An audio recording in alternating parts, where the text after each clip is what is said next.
Good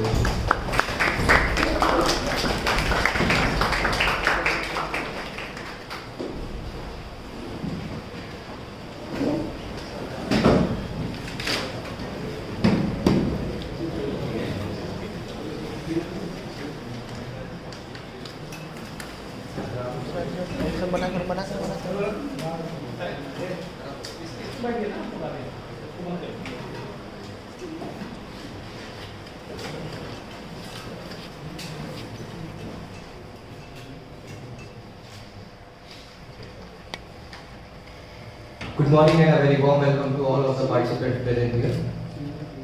Today we have a very special person with us, Dr. Professor R.K. Singh from School of Management Sciences, Varanasi.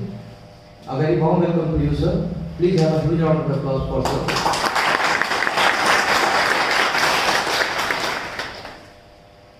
In this first session of Day 4 of International Workshop being organized by Entrepreneurship and Development Cell, Rajki Engineering College, I welcome each and everyone present here. I would like to call upon Divya sir for offering bouquet as a memento of gratitude.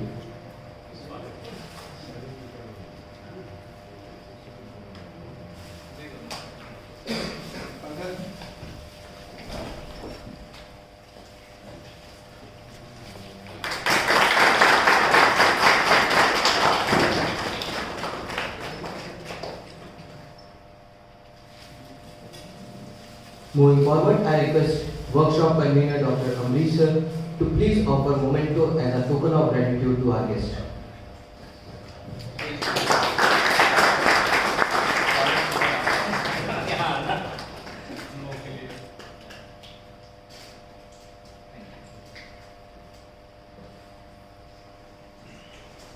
Moving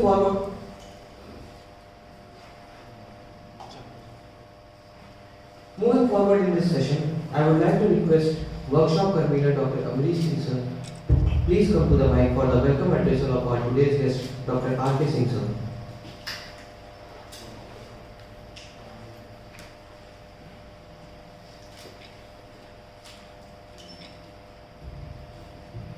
Very good morning to all of you. Good morning. Good morning, sir. I told you at the very beginning that you have to feel each day the first day.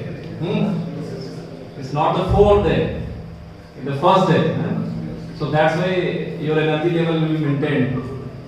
A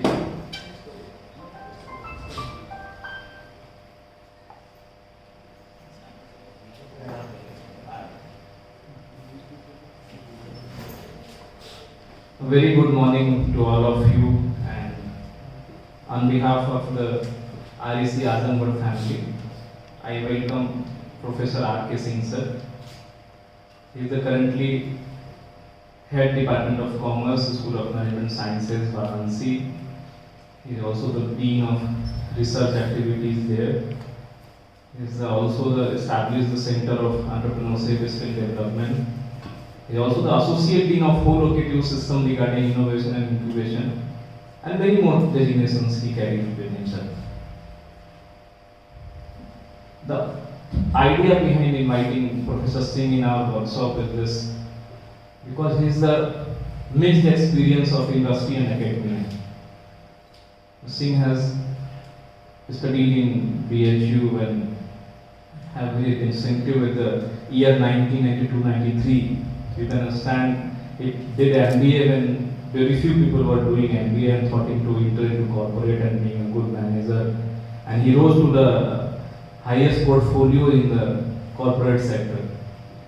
Then after 20-25 years experience, a decade ago, Professor Singh joined academia. And we always, it's a good combination in my stream, in management stream, if you have good training, development and the higher authority positions you delivered in industry, it's supplement your teaching and excel you in this academic arena in the management education. So I requested sir in very short notice, and my one request sir has blessed me like his own elder brother, and he confirmed me that due to the overload and the examination and different things in the institutions when the people are in the highest position in the organization, we are really thankful to you sir. I am very hopeful. And not only this, sir is a very excellent mentor, trainer, and coach in the field of the entrepreneurship. More than 12 successful entrepreneurs are running their startups in Varanasi and nearby area, in some other states under the direct mentorship of the Professor Singh. So he is totally engaged and involved. It's not only theoretical knowledge. He coaches them, he consults them at the different stages of those startups. And today he is going to deliver on the business plan formulation and presentation. So that will be going to be a very, very interesting topic for all of us. And to have you as such a reputed person in this field, I am very blessed with you. Then, so I thankful to you once again, and I request Amit to kindly proceed further. AC chala.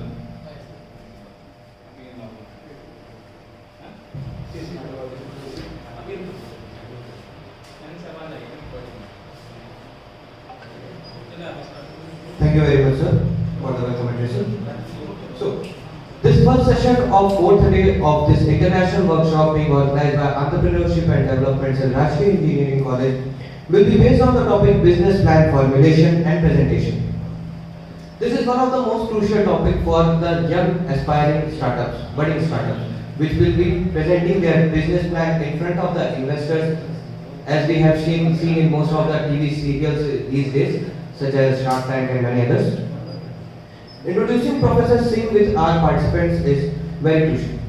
Professor Singh is Professor, Member of Academic Council, Head of Research and Development, and Head of Department of Commerce at School of Management Sciences, Varanasi. Professor Singh is also a chairperson of Center for Entrepreneurship, Innovation and Skill Development. He is also chairperson of Center for Advanced Research and Development. He is also chairperson of Board of Studies. He is also chairperson of Center for International Relations, chairperson of Center for Public Policy and Development. Professor Rajkumar Singh has done MBA from Institute of Management Studies, Banaras Hindu University, Varanasi, PhD from Veer Bahadur Singh University, UGC NET in Management, PG Diploma in Export Management, PG Diploma in Journalism and Mass Communication, and CYP from Banaras Hindu University, Varanasi. Professor R.K. Singh is University Grand Commission Merit Scholarship holder for being topper in Banaras Hindu University with special reference to the Varanasi city. Professor R.K. Singh possesses around 30 years of academic and industrial experiences. Before joining academics, he has served the corporate world for over 20 years as a management professional in the field of consumer durables, FMCG, and pharmaceutical sector, in the various leadership roles like CEO and Group General Manager in different national and multinational companies. Professor Singh is also a startup mentor of startups in IIM Kashipur, FIED, Advisory Board Member of International Center for Business Research and Innovation of KIIT University, Odisha, Bhubaneswar, and many more other institutions which cannot be counted here. Professor Singh has been associated with various national and international collaborations like AI Seria Mandir University, Indonesia, and UMS Repang University, Indonesia, as a chairperson of the Center for International Relations proceedings of this workshop.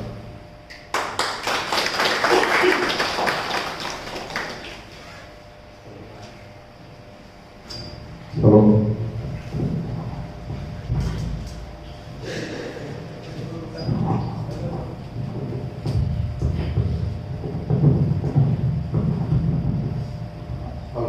Hello.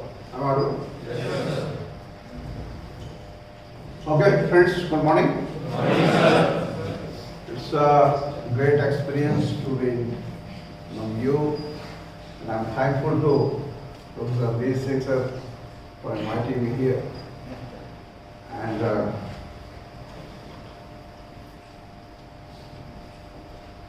when you come to Azamgarh, you are having a different impression in your mind.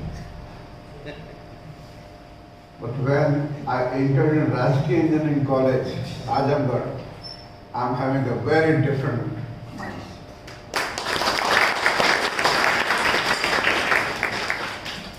And this entire credit goes to you, and all the respected faculty members. Because this ecosystem is being generated by only two persons, one the student and one is the teacher.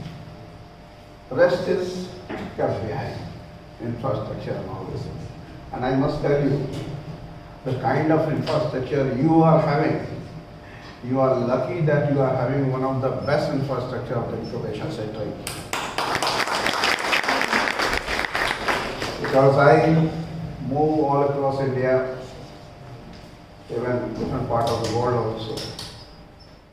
But very rare institutions are there who give a lot of emphasis on their incubation part. Because when you talk of the incubation, this is something which normally institutions take as a formality, that we have to establish some incubation center because we have to show to the government that we are having incubation center, we are doing the thing. But the things are not taken so seriously.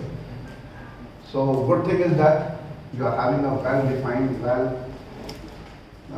you can say, framed infrastructure, which is the requirement of a proper incubation center. And above all, you must thank to your faculty members because they are taking a lot of pain for you. From last 2-3 days, you may be seeing the galaxy of the speakers have been invited from all over India and the world. And more than 70% people know me and I know them. Because this is a one fraternity which moves around entire world. And I think this, one of the, and apart from the entire team, one of the great credit goes to the Amrit Singh sir. So please clap for him for all his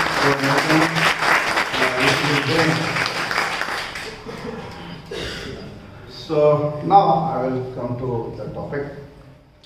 The topic which has been allotted to me is the business plan formulation and presentation. So before going to that topic, I would like to discuss with you of few other dimensions which is important, why it is important. You must be remembering around 2 years back, 2020, 3 years you can say. All of a sudden, the entire humanity has come to a great setback, pandemic. And the most sufferer were the teaching. You all have gone through that. It was entirely different experience for you and me. Me means all the academic fraternity. And anyhow, we all have managed. And we have come to know about various technological dimensions.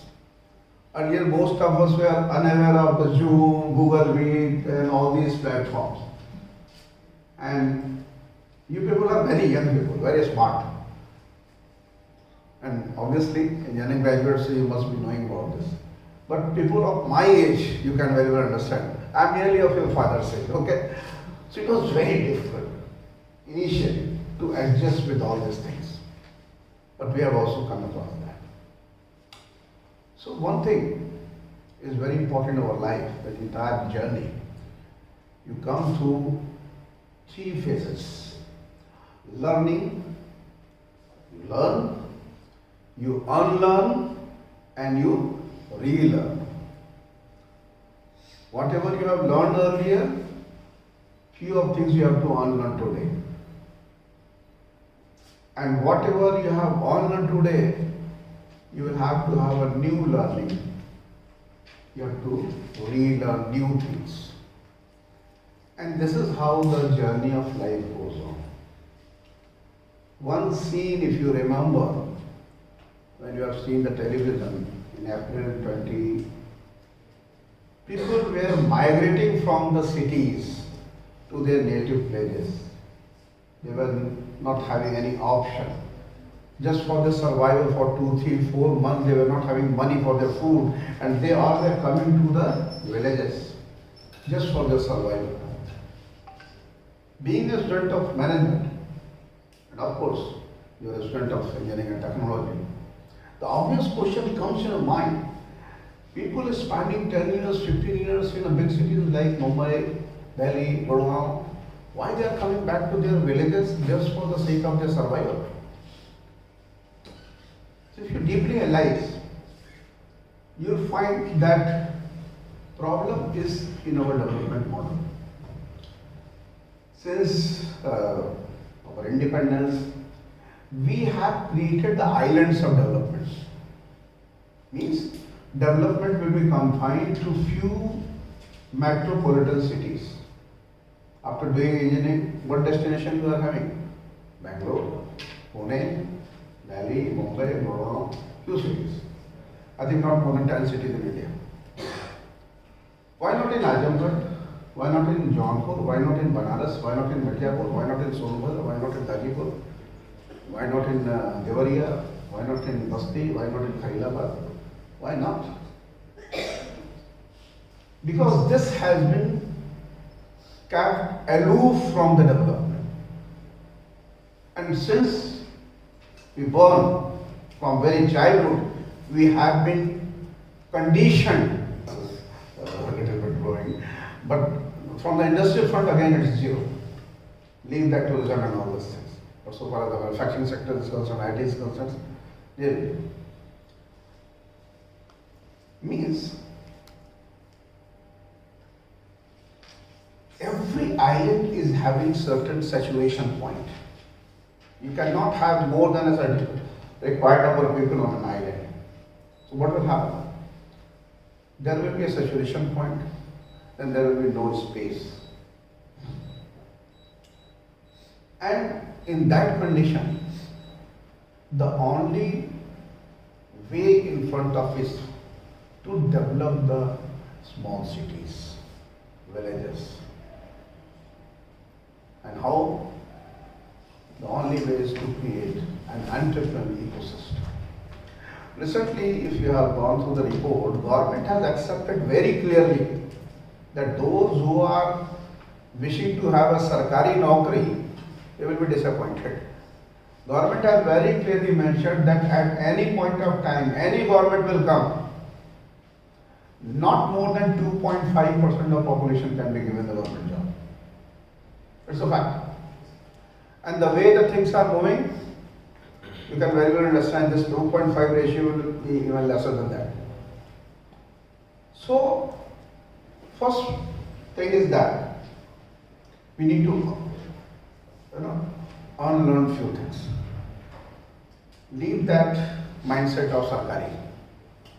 I spent 22 years in the corporate world. I've been there on a very senior positions. At present also I'm consultant of various companies. There is no dearth of job, my dear friends. Don't think there is a dearth of job. There is no issue of job. We are not getting right people. You have to be a right people. Right people in which sense? You must have the required skill sets. Whether it's a managerial skill, whether it's a technical skill, whether it's a human skill, you need to have. And at present you all know, we are living in the era of Industry 4.0. This is the fourth industrial revolution. You are students of engineering. Now you can understand how these new phenomena of AI and machine learning is incorporated into our entire day-to-day life. And how this is related with the agriculture, the remote part of agriculture. You must be knowing how the drone technology is being used in spraying of insecticide and pesticides being controlled by the AI. You visit to a shopping center and AI, the closed circuit camera which is there, through AI they are understanding your consumer behavior. On which shelf you spend more time, on which shelf you spend less time. So you are having immense opportunities. Immense opportunities. And good thing is that first time, because in 22 years I have spent around 14 years with the MSMEs. First time in the multinationals. In 14 years in the MSMEs I have spent, this was very unfortunate that the MSMEs and entrepreneurs has never given importance. 50% of our industry is being constituted by the MSME, micro, small and medium enterprises. They generate more than 50% of the employment. They have more than 50% of your export. They generate around 50% of your foreign exchange. We are having more than 6 crore of MSME in India. in organized sector, not unorganized. Unorganized more than that. But we have never given recognition. Even agriculture, we are not giving recognition as an industry. Because if you have gone through the entrepreneurship study, what is called that you must be having a land, labor, capital, risk taking ability, entrepreneurial ability.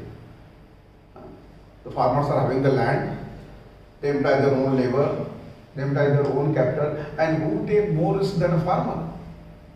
But we have never given recognition to the farmers as an entrepreneur. But first time, from last 5, 6, 7 years, you are saying that there has been a importance given to the entrepreneurs. Now, if you are saying that I am having my startup, you will be given respect. Earlier, after doing BTech, if you say I am going to start my own business, so your Padosi, then Padosi are more concerned about you than your parents, your uncles, है ना? बेटा why are you starting a business? Campus placement नहीं हुआ था क्या? मेरी बेटी का बहुत अच्छे जगह पे, but even they will always try to demotivate you, है ना? They will always try to demotivate. Even if you get selection somewhere, package कितना है? Uncle 4.5 है बस. मेरी बेटी का तो 6.7 है. So there is an old song ना कि कुछ तो लोग कहेंगे लोगों का काम है क्या? So don't worry about these people. They are more concerned about your job, and they are more concerned about your marriage also. शादी के लिए बेटे तो पड़ोसी ज़्यादा चिंतित होता है. Don't worry about the पड़ोसी.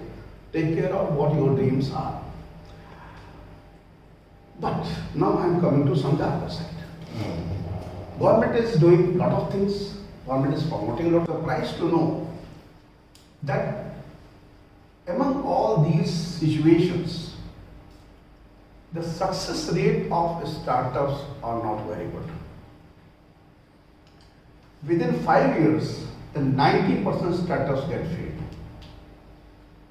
And when it comes to 10 years, the success rate is hardly 1 or 2%. Now I am coming to the established entrepreneurs.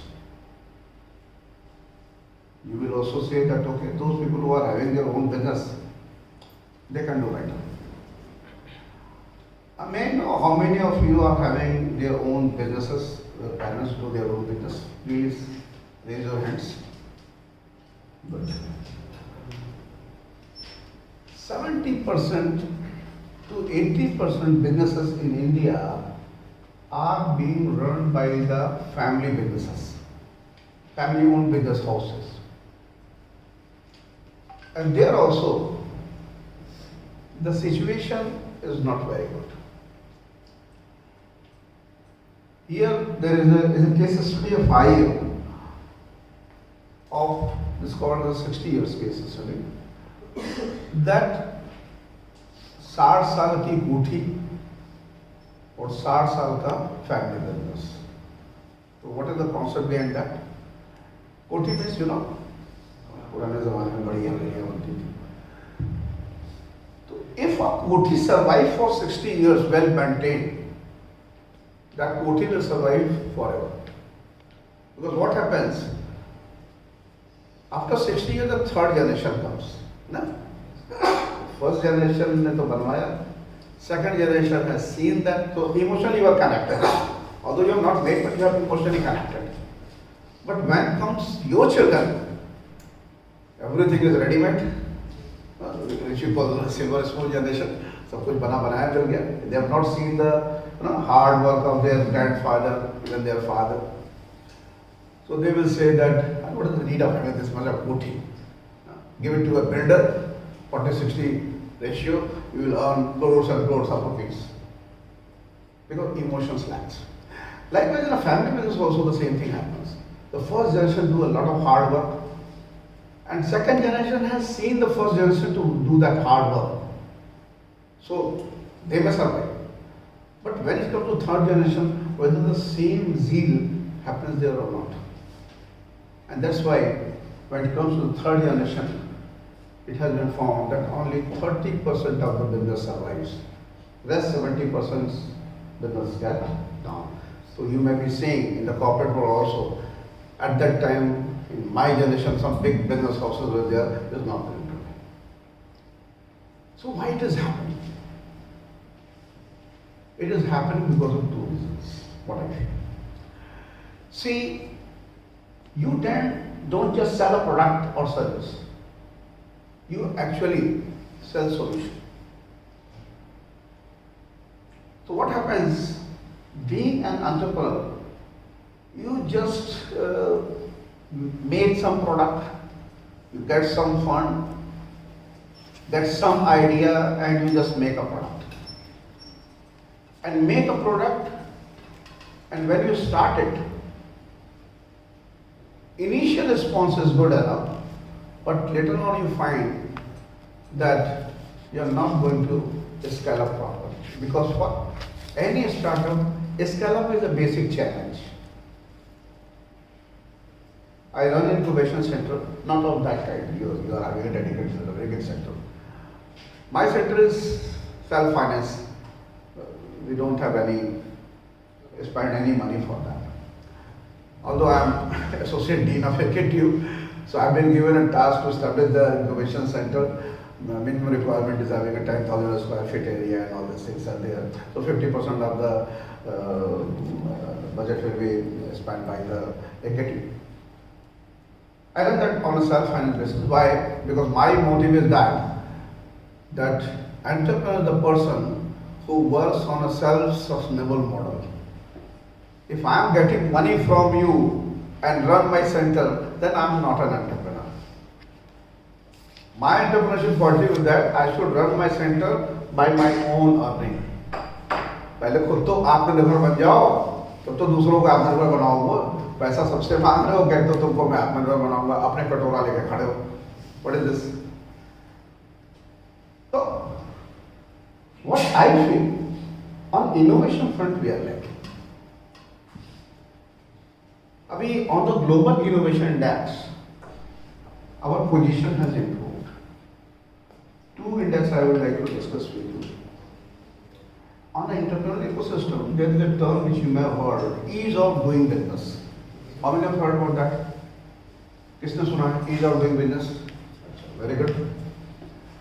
Ease of doing business index is being released every year by the World Bank.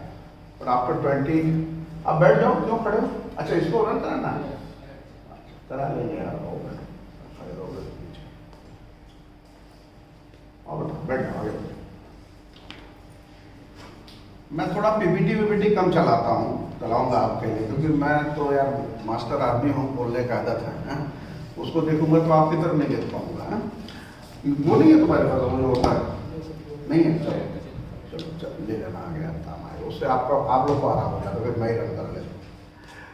तो ease of doing business अभी 2020 के बाद world bank ने stop it, because China है ना, they were dictating that give us high ranking. So World Bank, China is nowadays it's a power, no doubt. It will not be, but today China has to be replaced by you people, Indians. You have to take care of that. This is the greatest opportunity. So फिलहाल after 2020 they have not released any index. But ease of doing business index means that what is the position of the ecosystem, entrepreneurial ecosystem. So you will be astonished to know that in 2014, why I am taking 2014? I am not taking politically, please don't take it in political sense. Because after 2014 the situation has changed, the priorities has changed. Because government priority is a very important aspect. Because they are the leaders, they know where the vision of any nation should be. At that time, out of 190 countries, our position was 142. Now you can understand. We are not on first position, we are not on second position. आबादी के हिसाब से तो भी अपना second position.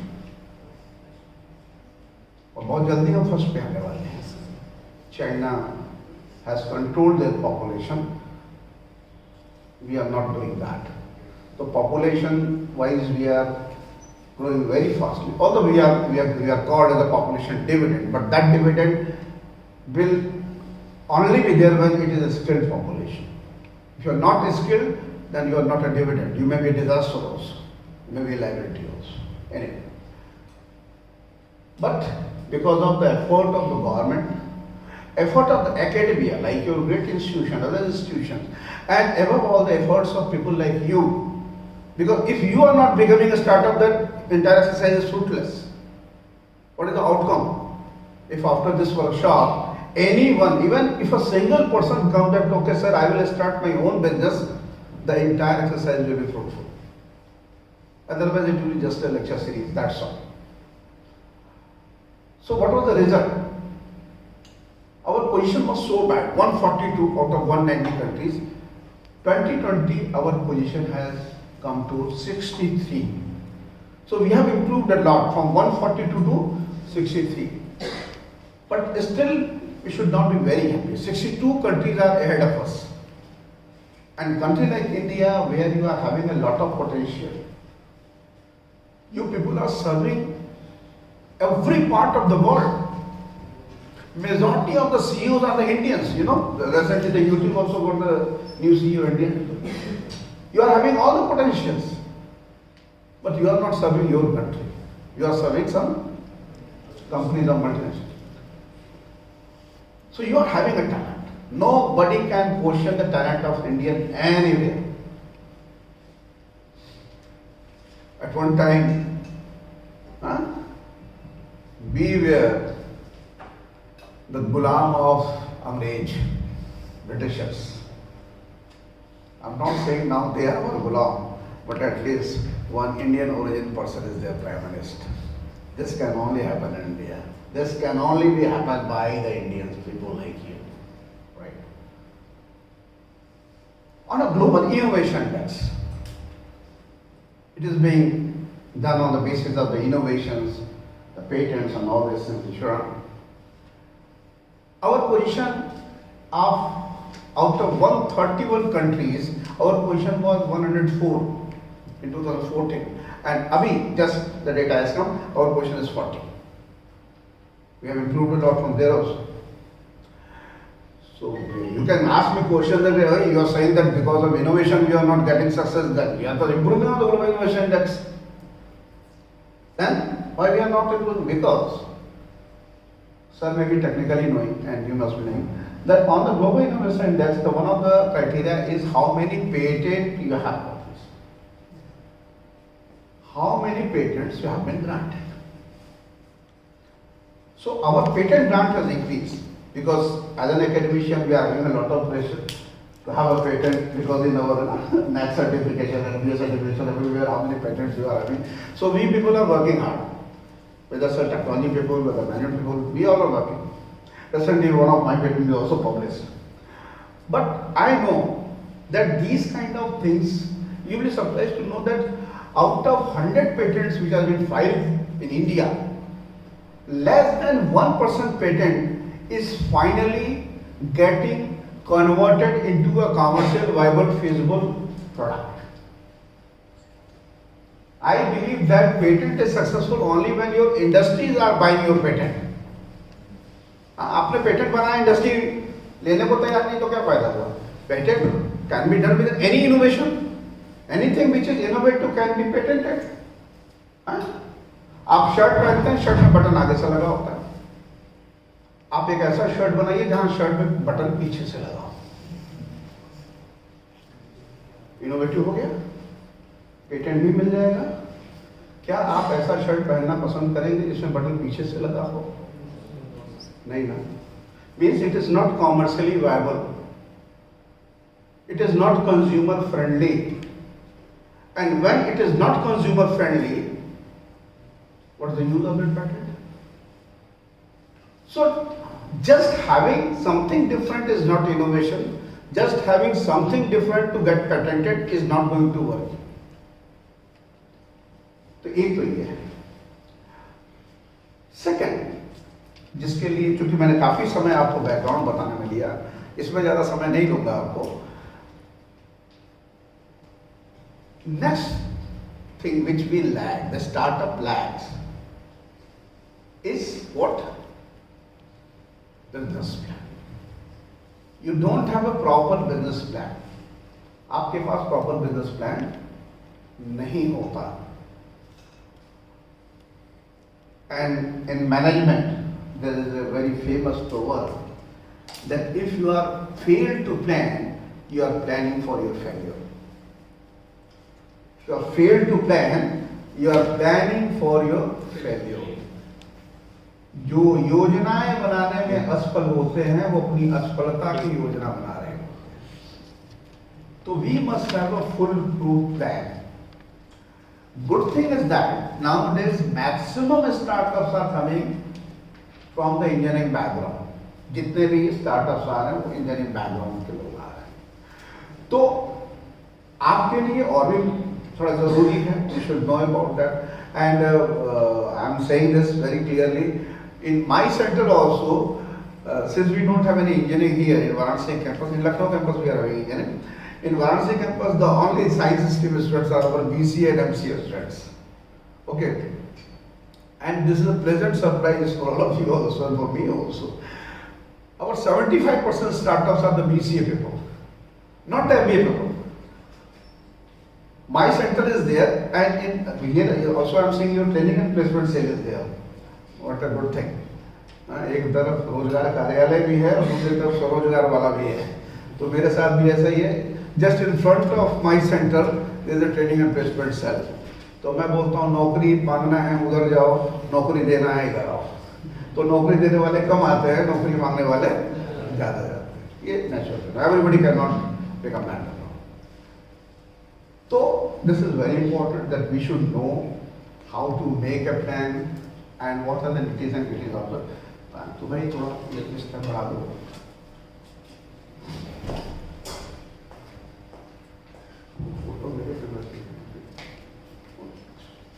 दिख रहा सबको?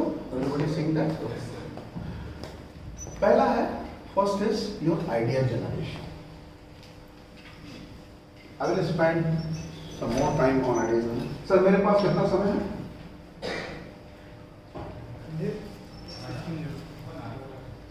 एक घंटा है. आप लोग जैसा आदेश करेंगे उसी हिसाब से मैं चलूँगा. मुझे कुछ नहीं, मैं तो दिन भर बोलता रह जाऊँगा क्योंकि आपका अगला सेशन डिस्टर्ब हो जाएगा और आप भी बोर हो जाएंगे हमसे बहुत ज़्यादा समय के बाद. Idea generation. Any business starts from idea. Idea is the mother of any business. So, हाँ कुछ एक करवा दीजिए. Okay. अब see, when we talk of idea, the very important aspect is that when you are a creator, treat yourself as a consumer. You understand what I am saying? When you are a creator, treat yourself as a consumer. This is called empathy. Empathy. E-M-P-A-T-H. You need to empathize. You say, put your leg in other shoes. Put yourself in others' position. अगर मैं वहाँ होता तो मैं क्या सोचता? मैं वहाँ होती तो मैं क्या सोचती? मैं कंज्यूमर होती तो मैं अपने ही प्रोडक्ट के बारे में क्या सोचती? Because as a producer, as a creator, we are obsessed with our product. मैंने बनाया तो अच्छा ही बनाया. And biggest historical एक घटना हुई. मैं वहीं से शुरुआत करूंगा. You all are the engineering students. You can very well understand what I am going to say. One of the exclusive, a very superb innovation took place in India is Tata Nano. Great example of innovation. Put the car within the bracket of 1 lakh rupees. All sort of innovation took place. But it got failed. It got failed because the people were obsessed with their innovation, their technology, but they were unable to read the mind of people, mind of consumer. Because in Indian society, especially the segment to which this car was launched, that was a lower middle class segment, car is still perceived as a status symbol. आपके मोहल्ले में car आ गई तो मोहल्ले के लोग कह रहे उनके घर कार आई है। But what happened in marketing? There is a term, segmentation, targeting and positioning. Positioning is what the creation of your image in the mind of people. And when you started, the media started saying Laktakia car. You know, have you heard this term? Laktakia car. This has created a very wrong and negative connotation in the mind of people.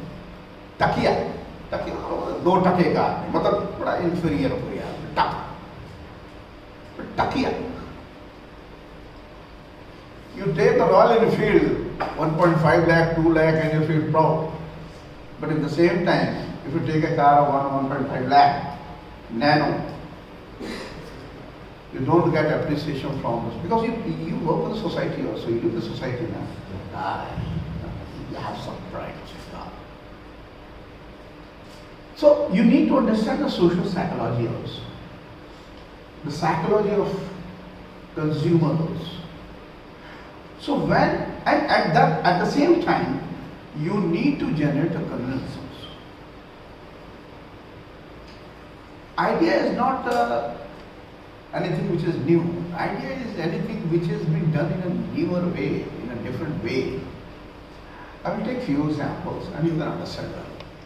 I hope you all may be purchasing from Flipkart, Amazon. वही चीज है ना जो हम लोग खरीदते बाजार से जाते. But what they have done exclusively, they work on a 3C model: choice, convenience, and cost. I will take 3, 4, 5 cases studies so that you can understand this idea part. Choice, cost, and convenience. On Flipkart, on Amazon, on other platforms, you are having a choice, multiple choice. You go to the Ajampur city to purchase that, you are having a limited choice. You go to the Banaras, you will have a wider choice, but not that of the Delhi. Again, you are having a limited choice. But on these platforms, you are having n number of choices. ठीक है? आप जो चीज चाहते हैं आपको ढेर सारी choice मिलती है. Second thing is the convenience. Just order 2, 3 days, 4 days, the things will be supplied at your place. And cost.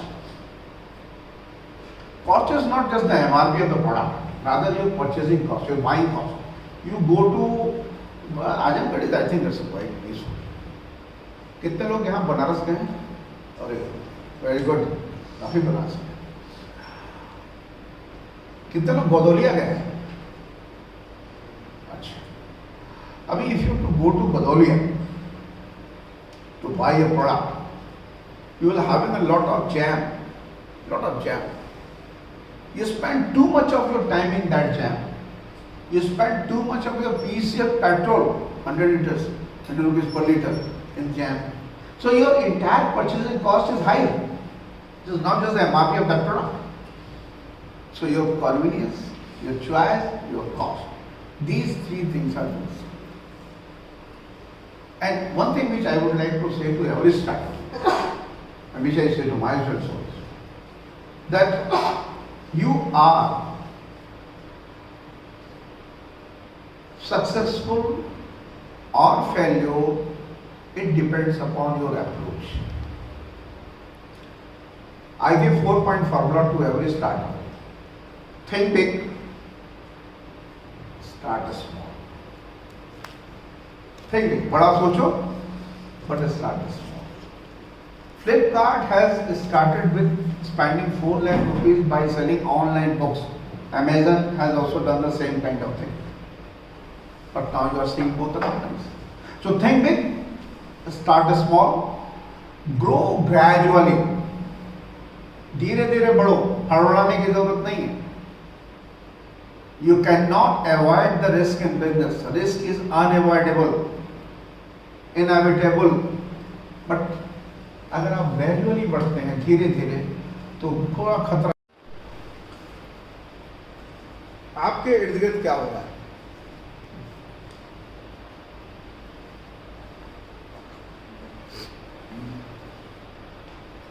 जो कुछ भी आपके इर्द गिर्द हो रहा है वहां से ही बिजनेस आइडिया है। आप देखिए कि लोग किस समस्या से फंसे हुए हैं।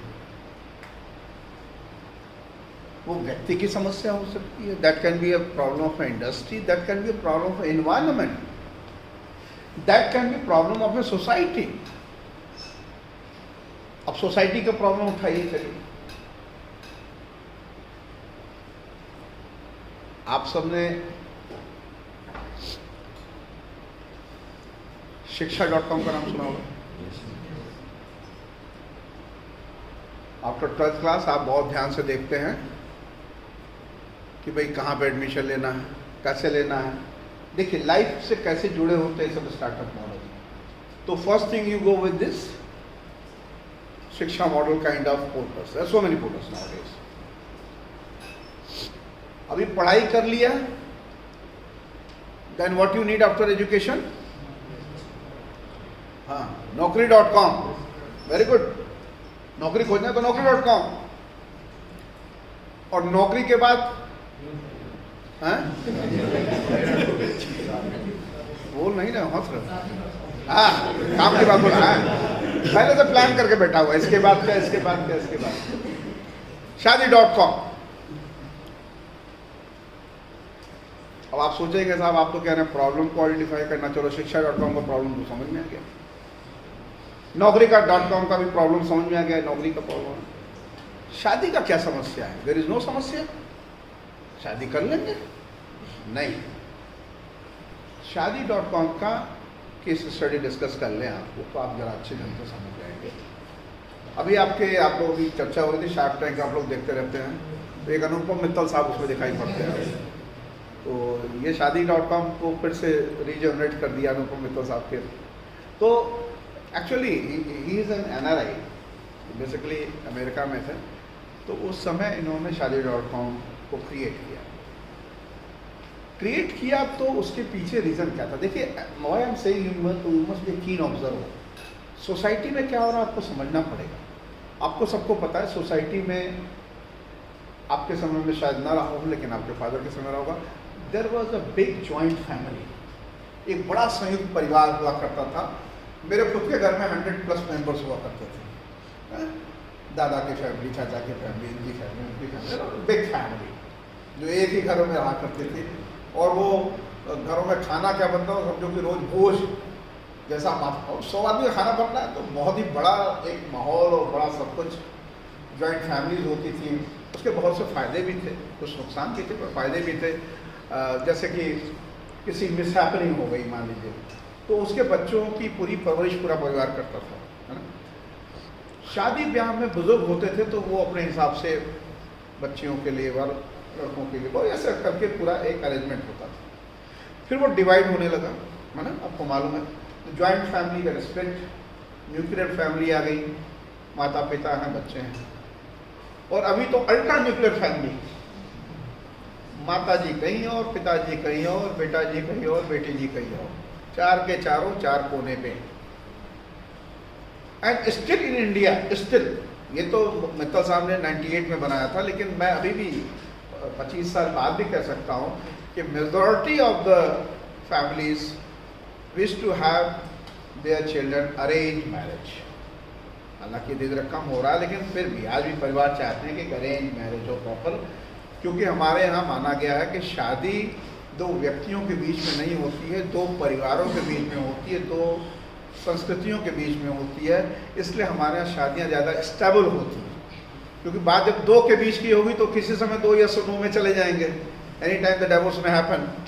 लेकिन आप जब मतलब दो परिवार जुड़े हैं तो वो काम क्या करते हैं कि वो डिफरेंट होने नहीं देते हैं, रेल की पटरी की तरह साथ साथ में चलना है, मिले ना मिले, वो बीच वाला जो होता है ना, जो उसको ज्वाइंट किया रहता है, वो फैमिली उसका काम करती है, जोड़ती है। ये हमारी होता है। समाज में बदलाव है और अमेरिकन सोसाइटी में ज़्यादा तेज़ी से बदलाव, चूँकि NRIs वहाँ जो होते हैं तो वहाँ पे ज़्यादा समस्या होती है। तो Anupam Mittal has created this website and they have generated the database of the boys and girls, and then they got a success.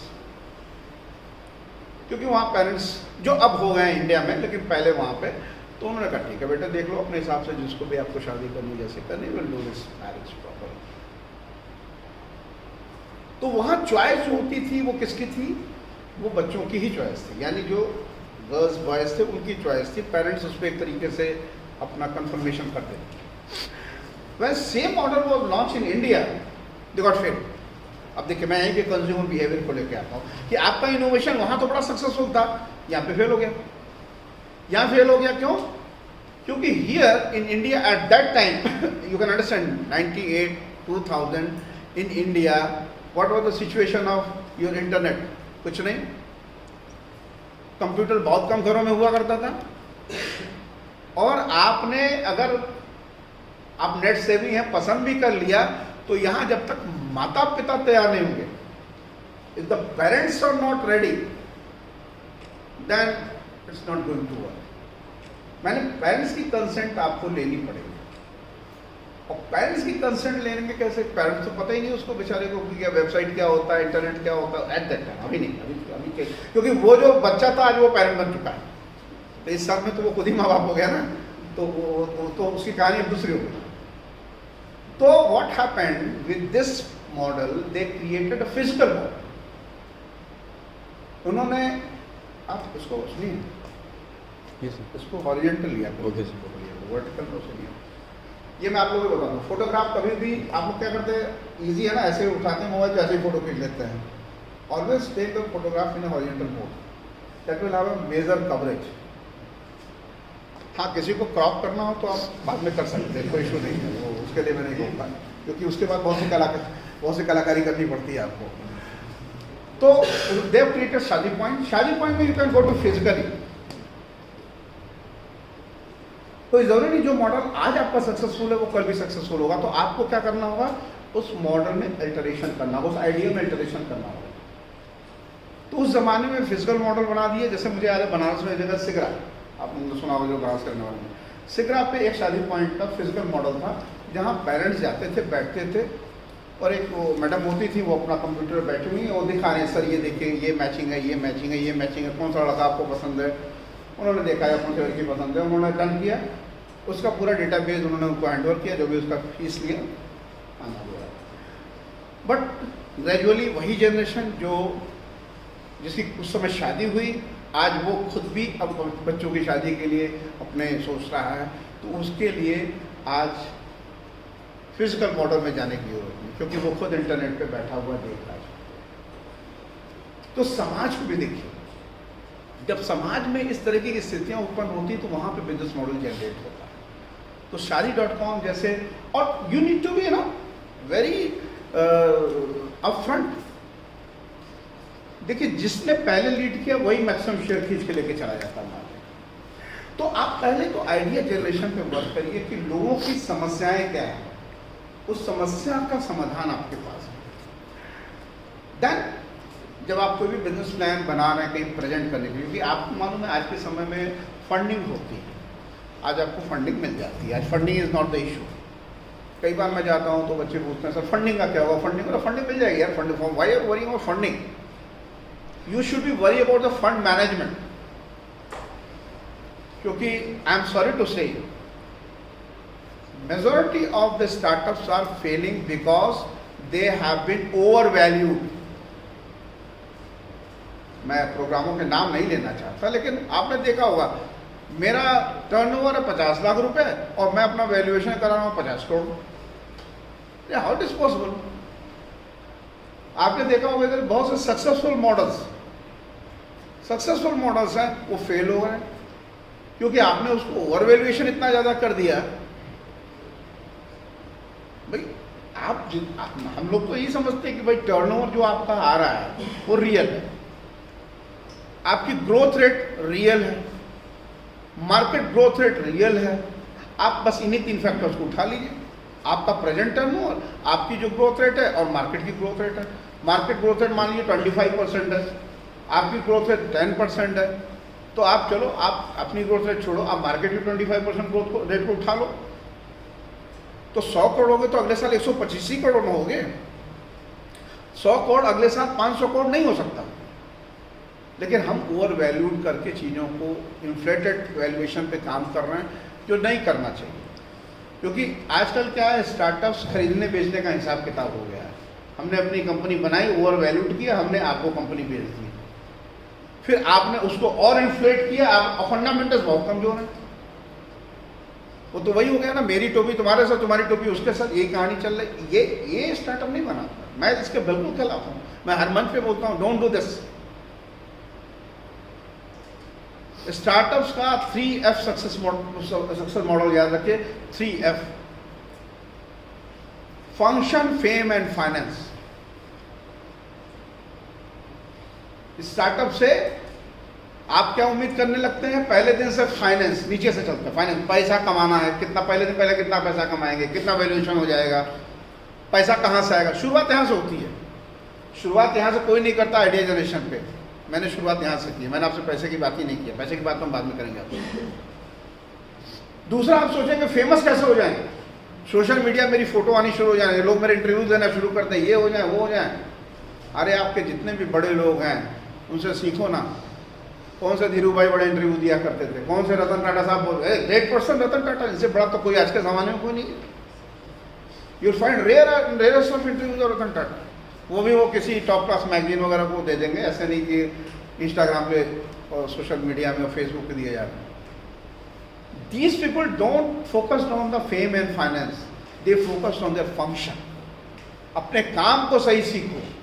आपका फंक्शन अगर बढ़िया हो, आपको अपने काम का कंट्रोल बढ़िया होगी, the fame and finance will follow. यहाँ पे ये बहुत सतर्क रहिएगा कि आपके बिजनेस मॉडल को, आप जो कुछ करते हैं उसको बेहतरीन करने की कोशिश करिए। आप हर आदमी कुछ ना कुछ तो कर सकता है, कोई ना कोई एक चीज कर सकता है। जो बेहतर आपको समझ में आपका बिजनेस मॉडल उसमें भेज दो। हर चीज में स्कोप। तो जब आप प्रेजेंट करने जाएं, अपने आइडियाज को ध्यान में रखें, अपने बिजनेस प्लान को। और मैं एक छोटा सा एग्जांपल दे दूं, चूंकि सारे स्टार्टअप के एग्जांपल दे दिया, अगर मैं अपने ही बच्चों के साथ एग्जांपल ना दूं तो थोड़ा अन्याय हो जाएगा। और बहुत सिंपल एग्जांपल है। एक मेरा स्टूडेंट था मेरे इंक्यूबेशन प्रोग्राम में, BCA का बच्चा था, 3rd सेमेस्टर, तन्मय श्रीवास्तव। आफ्टर वो एक ट्रेनिंग हुई, 1 हफ्ते की हम लोग कराते थे अवेयरनेस प्रोग्राम के नाम पे, जैसे ही आपका चल रहा है ऐसे ही था। वो आया मेरे पास, गर्मी का दिन था, आया, बोला कि सर मेरे को अपना स्टार्टअप करना है। वो छोटा था, शॉर्ट हाइटेड, बहुत ही छोटा था, very unimpressive personality I can say at that time. अभी तो बहुत स्मार्ट हो गया, हैंडसम हो गया, because success make you beautiful. Success makes you beautiful, याद रखिए। सफल हो जाएंगे तो आप सुंदर दिखना अपने आप शुरू कर देंगे। फेयर एंड लवली का कोई जरूरत नहीं। सफल हो जाइए, हर आदमी आपको कहेगा बड़ा सुंदर लग रहा है, स्मार्ट लग रहा है। और फेलियर आदमी बेचारा हमेशा अगली बंदर बना रहता है ना। वो हमने कहा अच्छा क्या करना चाहते हो? तो मेरे यहाँ अक्सर आते रहते हैं स्टूडेंट्स। तो कुछ स्टूडेंट तो इसलिए आते हैं क्योंकि जब मैं उसका रजिस्ट्रेशन करता हूँ तो उसको फेसबुक पे उसकी फ़ोटो डालता हूँ तो लोग कॉन्ग्रेचुलेशन करते हैं। तो चूंकि फेसबुक पे 5000 की लिमिट है तो 5000 ही लोग हैं हमारे पास, तो उसे 5000 तो नहीं लेकिन 500 बधाइयाँ तो मिल जाती हैं। तो उसको लगता है यही मेरे जीवन का अचीवमेंट है, फेम। मैं ये देखता हूँ इसको फेम का नशा है या काम का नशा है। अगर फेम का नशा होगा तो उसके बाद वो कोई काम नहीं करेगा क्योंकि उसके जीवन का लक्ष्य पूरा हो गया। फेसबुक में इतने 1000 लाइक्स आ गए, इतने कमेंट्स आ गए, मेरे जीवन का लक्ष्य पूरा हो गया, वो ज़िंदगी में कुछ नहीं करने वाला। मैंने कहा ऐसे ही आया होगा। तो मैंने उसको थोड़ा, मेरा स्टाइल थोड़ा अलग है, मैं पहले डिस्करेज करता हूँ कि क्या यार BCA करके क्या स्टार्टअप चक्कर पड़ो। सामने तो को उधर ट्रेनिंग प्लेसमेंट सेल है, रोजगार कार्यालय, जाओ लाइन लगाओ, नौकरी पाओ, IT के आदमी हो, बढ़िया नौकरी मिली जाएगी। MTech कर, MCA कर लो, MTech कर लो, ये सब कर करा लो। यहाँ चक्कर में पड़े हो स्टार्टअप। वो भी सरप्राइज हो रहा कि यार इसका चेयरपर्सन बोलता है क्या चक्कर में पड़े हो। नहीं सर हमको करना है। हम कहा कल सोच के आओ। फिर अगले दिन फिर खड़ा हो गया, सर वो उसका क्या बताइए सर वो। फिर मैं थोड़ा और डिस्करेज किया। मैंने कहा ऐसा करो तुम जो करना चाहते हो एक पन्ने पे लिख के लेके आओ, क्योंकि आज अब सॉरी टू से मैं आपके लिए नहीं कर रहा हूँ, पर लिखना एक बहुत बड़ा काम है, अपनी आइडियाज़ को एक पेज पे लिखना ये बहुत बड़ा काम है।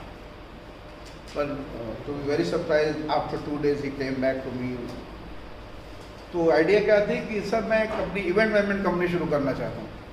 आई told him event management it's a big task. मैं क्या करोगे? बोले शादियाँ करेंगे, शादी ब्याह का इवेंट मैनेजमेंट करेंगे ऐसा वैसा। मैंने कहा भाई देखो शादी ब्याह इंडिया में तो बहुत महंगा है, और बनारस में कोई भी अच्छी शादी ब्याह अगर जो लोग इवेंट मैनेजमेंट कंपनीज को हायर करते हैं कम से कम 20-25 लाख 30 लाख तो खर्च करते ही करते हैं उसके ऊपर। 50% अगर तुमने अपना लगा दिया और 50% उसने लगा दिया तो इसकी कोई गारंटी भी नहीं कि 50% तुम्हारा वाला मिलेगा तुमको वापस कि नहीं। ऐसा हो सकता है कि कोई सही आदमी नहीं मिला तो आपको परेशान भी कर सकता है। I found about his family background. His father was working in some private company as a manager, area manager. So that was a situation when this is my responsibility also as a teacher that I should give you right advice.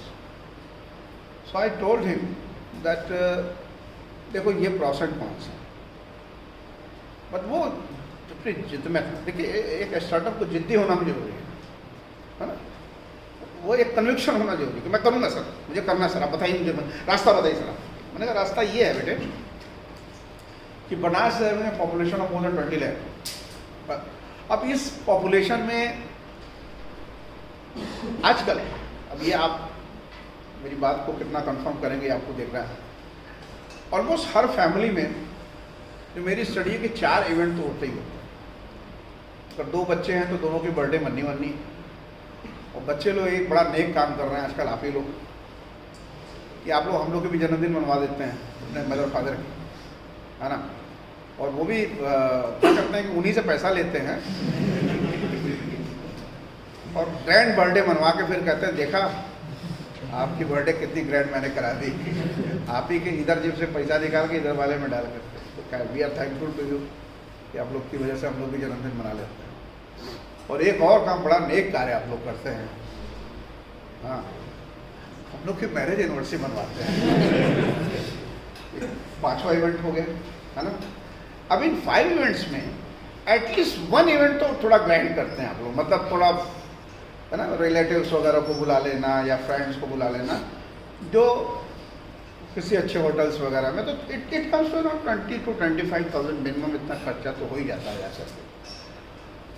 और 25 to 40% margin है event management companies के पास, 25 to 40% margin. So I told him that if you just pick up these families you will have no dearth of job round about the years। और अगर आप 25 to 40% भी if you are having a margin means अगर 20,000 का भी मान लेते हैं, 20,000 का भी अगर वो कोई इवेंट है तो 7-8 हज़ार रुपये आपको एक इवेंट से आ जाएंगे। और महीने में अगर आपने 10 इवेंट भी कर लिए तो 70-80 हज़ार रुपये आपके पास आए। तो अभी BCA करके कौन सी कंपनी तुमको 70-80 हज़ार की नौकरी देगी? वो नहीं देगी।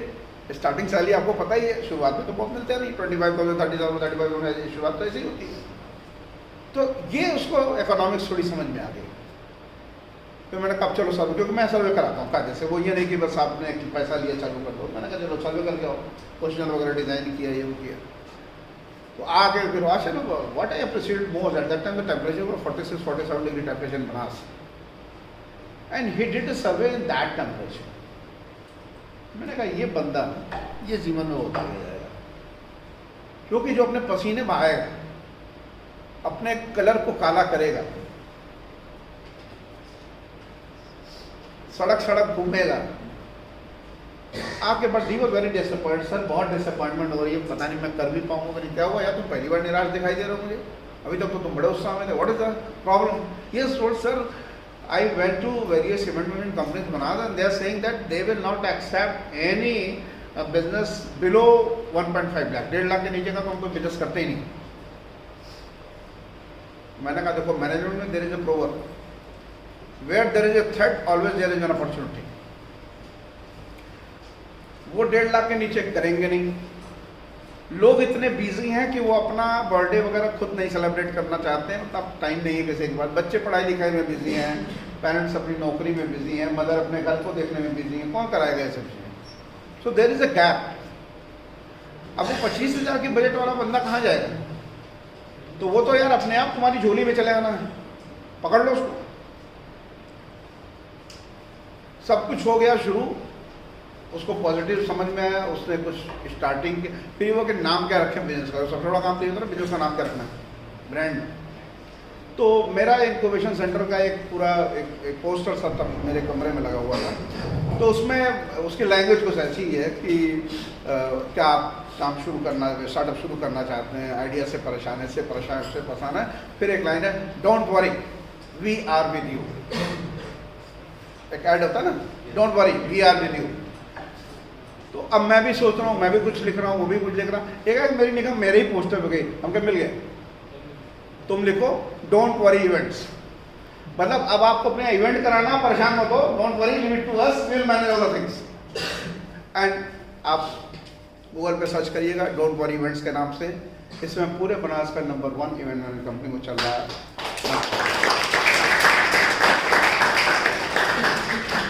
तो मैं आपको ये कहना चाहता हूँ कि हमें उस गैप को समझना, उस समस्या को समझना है।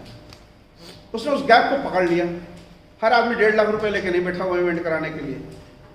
और ये वो बर्थडे इवेंट, अच्छा देखिए बर्थडे से शुरुआत हुई, बर्थडे, मैरिज एनिवर्सरी, फिर हमने फार्मूला वही दिया, think big, start small and grow gradually. अब now he is organising everything. तो जब मेरे ब्रदर इन लॉ की अभी बेटी की शादी हुई 2 साल पहले, तो मैंने कहा चैरिटी स्टार्ट फ्रॉम होम। मैं किसी और को दूं भाई, क्यों काम दूं, अपने चेले को दूंगा। मैंने उसको फ़ोन किया, मैंने कहा तन्मय मेरा काम है। अरे सर बिल्कुल, आपका काम फ्री में हो ना? फ्री में नहीं, फ्री में नहीं करना, ये कोई गुरुदक्षिणा नहीं है।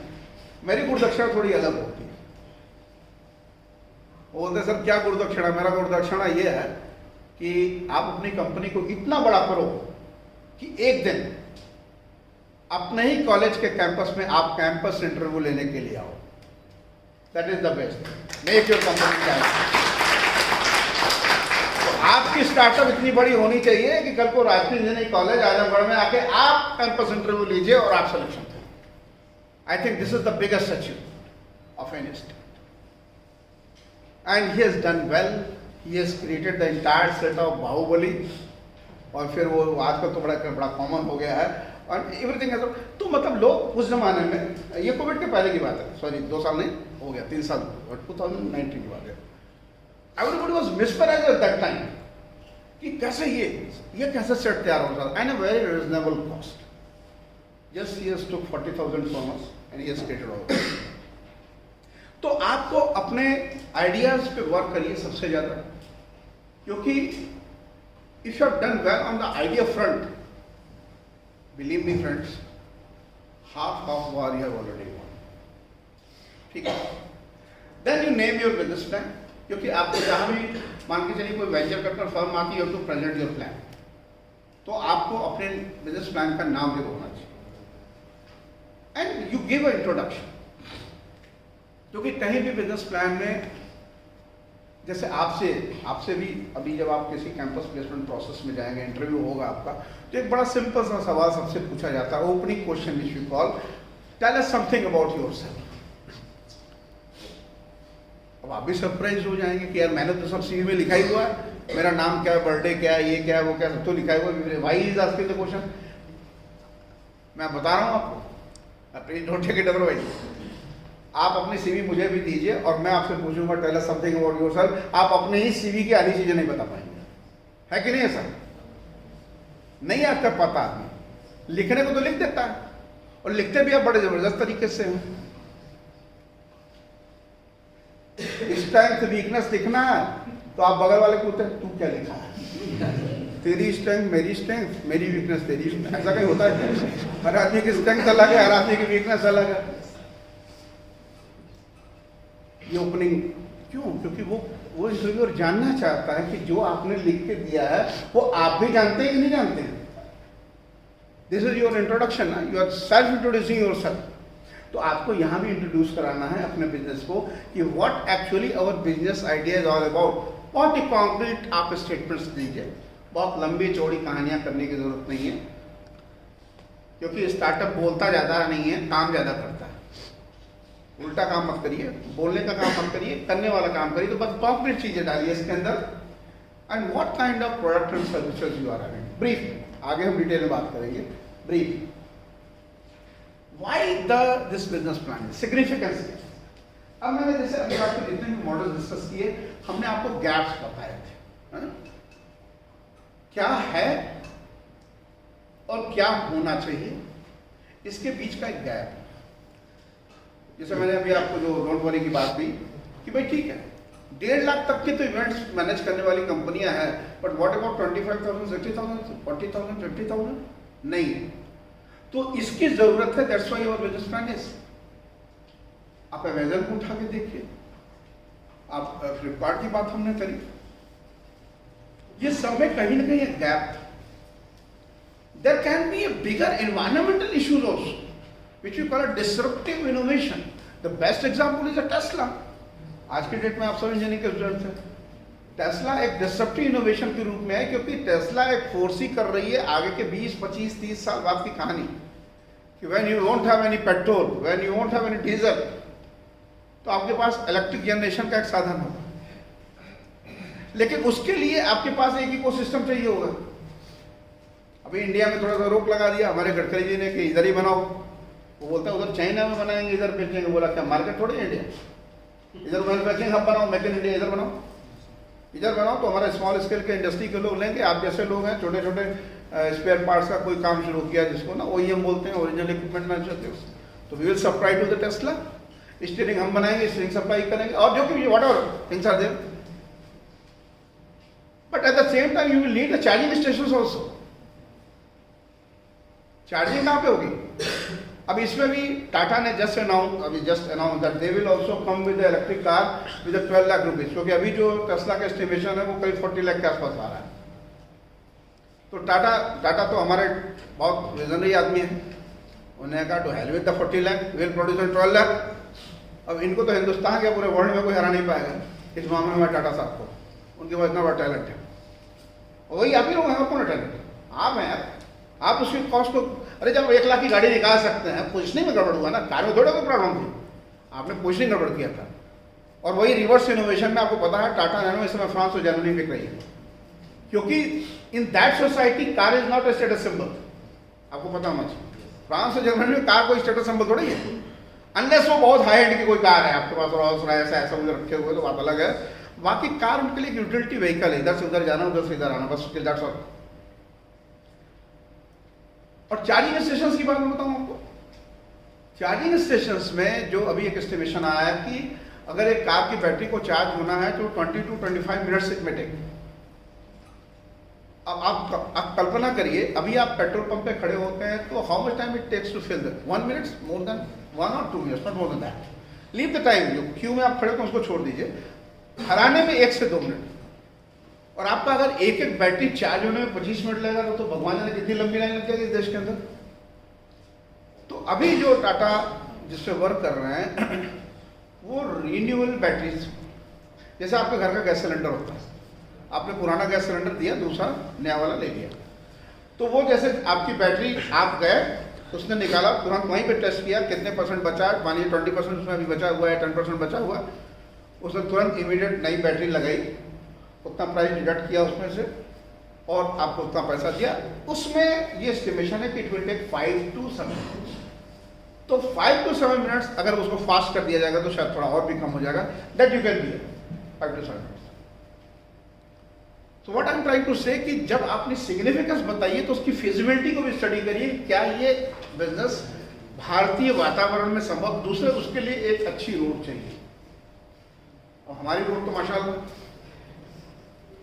रोड में गड्ढा है, गड्ढे में रोड है कई जगह। अभी तो बढ़िया है, जमगढ़ में मैं देख रहा था अच्छी रोड बनी हुई है, पर अभी भी रोड पे काम अच्छा हो रहा है, लेकिन वो रोड बहुत बढ़िया होनी चाहिए, क्योंकि कुछ चीज़ों के सेटअप ऐसे होते हैं वो बहुत ही एक फाइन, क्योंकि देखिए ये जो चीज़ें बनाई गई ये सब बनाया गया आपके फॉरेन के एनवायरनमेंट के हिसाब से, इंडिया के हिसाब से भी नहीं बनाया गया। हमारे तो कार बेची जाती है, एडवर्टाइजमेंट दिखाया जाता है कि बिना गड्ढों की परवाह किए मेरी कार जाती है, और दिखाता बड़े बड़े गड्ढों में जा रही है, निकल रही है, जा रही है, निकल रही है, और आप कल्पना कर रहे हैं कितनी सुंदर यात्रा है। हम गड्ढों को अप्रिशिएट करते हुए, वी लव गड्ढा। हम कार को कंडीशन करते हैं कि गड्ढों के अनुकूल हमारी कार है, क्योंकि we can not change the गड्ढा, but we can change the car. But this should not happen with that. तो अपनी सिग्निफिकेंस को हमेशा ध्यान में रखिए and do that gap analysis, जिसकी चर्चा हम लोगों ने किया। वो गैप एनालिसिस जरूर करें कि क्या है और क्या हो सकता है। Technology is taking place of the human being, but human being is behind that. अब ड्रोन टेक्नोलॉजी की चर्चा हम लोग शुरू कर रहे हैं। एग्रीकल्चर में आपको उसका यूज देख लिया। आपको पता है ड्रोन टेक्नोलॉजी आपके घर में घुस चुकी है, आपको खबर ही नहीं। हाँ, पहले देखिए, आप जाते थे शादी ब्याह में तो एक बहुत बढ़िया दृश्य होता है जयमाल का, और आप सब लोग तो दौड़ते हैं ना उस समय, धक्का धुक्की करते हैं जयमाल देखने के लिए। और कुछ लोग तो इसलिए चिंता करते थे कि ये होगा तो खाना शुरू होगा। The target is somewhere else. You are looking here, but निशाना is somewhere else. इसमें सबसे ज्यादा जो दुखी प्राणी होता था, ये हमारे बेचारे वो कैमरे वाले। कहाँ गए? हाँ, वो भाई साहब। अब आपने कभी शादी की कवरेज की हो तो आपको पता होगा, एकदम मतलब सभी धक्का मारा, कोई इधर से धक्का मारा, और वो बिल्कुल एक युद्ध भूमि में वीर की तरह किसी तरह ऊपर से चढ़ के फोटो खींचता है और वीर गति को प्राप्त होता है। अभी आ गया drone technology. There is no need of doing all this things.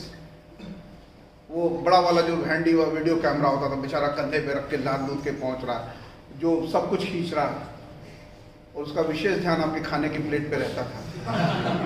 वहां पे जाकर फोकस कर देता था, खा रहे क्या खा रहे। अभी आपको ये सब कुछ भी प्रॉब्लम नहीं है। आप बिल्कुल ऐसे अपना सेट किए हुए हैं, और रिमोट से आपका जो ड्रोन उड़ रहा है और डिफरेंट एंगल्स पे फोटोग्राफी कर रहा है। सी how the drone has entered your day-to-day life. Here, what was the gap analysis? That problem. That problem was identified.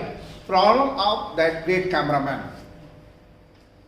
किसी ने एक बार बोला कि वक्त को कैद नहीं किया जाता। हमने कहा एक चीज तो कैद कर लेती है, वो फोटोग्राफर। क्योंकि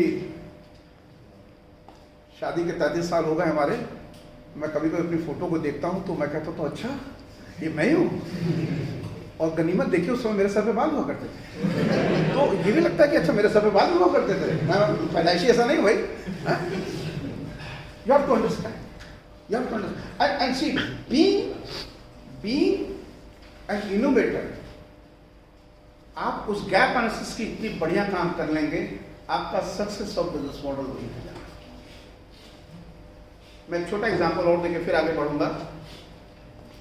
अगर आपको ये लगता है कि हम बड़े लोगों को नहीं डिफीट कर पाएंगे, हमको साहब अभी बड़े छोटे हैं, हम तो हैं ही क्या, अभी तो हम पढ़ रहे हैं, निकल रहे हैं, हमारा स्टार्टअप छोटा है, वो तो बड़ा एस्टैब्लिश किंग है। Tata was having a coconut oil. Tata coconut oil बोलते थे उनको, आप अपने पेरेंट्स से पूछेंगे तो बताएंगे। हार्ड कैन में आता था, एक हार्ड एल्यूमिनियम सीलिंग हुआ करती थी। And I still remember in my childhood, my late mother used to cut it, that hard aluminum sealing with a knife. चाकू से काटना पड़ता था, और काटने में अक्सर वो उंगलियां घायल हो जाया करती थी, उससे खून निकल आया होता। But we are not having any choice. The only choice we are having that Tata Coconut. ये बरसों चलता गया। All of a sudden we have seen coconut oil has come in a simple plastic container, cap खोलो, लगा लो, parachute coconut oil, जो आज आप देखते हैं, किंग मैरिको इंडस्ट्री, बहुत छोटी सी कंपनी, हम लोग भी नहीं जानते थे। ये अच्छा है यार, खोलो लगा लो। पर ये जब जाड़ा का दिन आया तो दिक्कत हो गई। जाड़े के दिन में कोकोनट ऑयल आपको पता है सॉलिडिफाई हो जाता है। तो हमें याद है, पता नहीं अब आप लोगों को पता नहीं, पहले स्वेटर बुने जाते थे हाथ से, तो वो उसको एक एल्युमिनियम की होती है, उसको सलाई बोला जाता था, हम लोग की लैंग्वेज में पता नहीं आप लोग क्या बोलते हो, वो छोटी सी होती थी एल्युमिनियम। अच्छा फिर तो हम लोग उसको डालते थे उसमें ऐसे करके, फिर निकाल के फिर उसमें से ऐसे कोकोनट ऑयल निकालते थे और मैं अपने बालों पे लगाता था। तब बाल था, बता रहा हूँ ना, तब था। हाँ? तो हम लोग उस बाल पे लगा लिया करते थे। अभी छोटा छोटा निकालना पड़ता है, तो हम लोग के लिए तो ठीक है, बट लड़कों के बाल थोड़े कम होते, लड़कियों की बड़ी दिक्कत, बाल काफी बड़ा, तेल काफी निकालना पड़ता, कहाँ निकलेगा। तो अब चूंकि उसमें क्या था, जो टाटा वाला था वो that was having a wider mouth, तो पैराशूट ने क्या किया, वाइड माउथ जार के साथ हुआ गया, प्लास्टिक वाइड माउथ जार, बढ़िया, बोलो जितनी इच्छा हो लगाओ। अब देखिए you can not change the coconut oil, coconut तो वही है, नारियल तेल तो नारियल तेल है। उसके बाद फिर क्या हुआ कि गर्मी का दिन आ गया मान लीजिए, फिर अब वो बड़ा वाला लिया, आपने लिया, निकालना था, इतना निकल गया, इतना मुंह बड़ा है ना, निकल गया इतना। तो फिर उन्होंने क्या किया, उस बड़े ढक्कन में एक छोटा ढक्कन बनाया जो आज भी चल रहा है, और वो सक्सेसफुल हुआ। यहां पे उन्होंने कोकोनट ऑयल चेंज नहीं किया था, वो इनोवेशन क्या था, डिजाइन पे था, पैकेजिंग की डिजाइन पे था। आज कलेक्टर में आपने सुना होगा, इंजीनियरिंग के स्टूडेंट आपके साथ कोर्स में भी डिजाइन थिंकिंग, डिजाइनिंग पेपर है। तो डिजाइन थिंकिंग की जो पूरी फिलॉसफी चलती है उसके 6 स्टेप्स हैं। एम्पैथी, एम्पैथी मतलब एम्पैथाइज करो कि मैं उस जगह होता तो मेरे साथ क्या होता। डिफाइन, प्रॉब्लम को डिफाइन करो। देन आइडिया जनरेशन, जैसे उन्होंने प्रॉब्लम को डिफाइन किया कि गर्मी में ये होगा, जाड़े में ये होगा, तो उन्होंने एक आइडिया की। देन कम्स द प्रोटोटाइप, पहले छोटा प्रोटोटाइप बनाओ, लॉन्च करो, देखो क्या है, then you launch and feedback. तो ये करने के बाद जो जरूरी चीज है, ये 4 मैं आपको बता दूं, vision, mission, goals and objectives. अक्सर आप ये सब सुनते होंगे, पर अगर मैं पूछ दूं कि क्या डिफरेंस होता है, कोई बता पाएगा?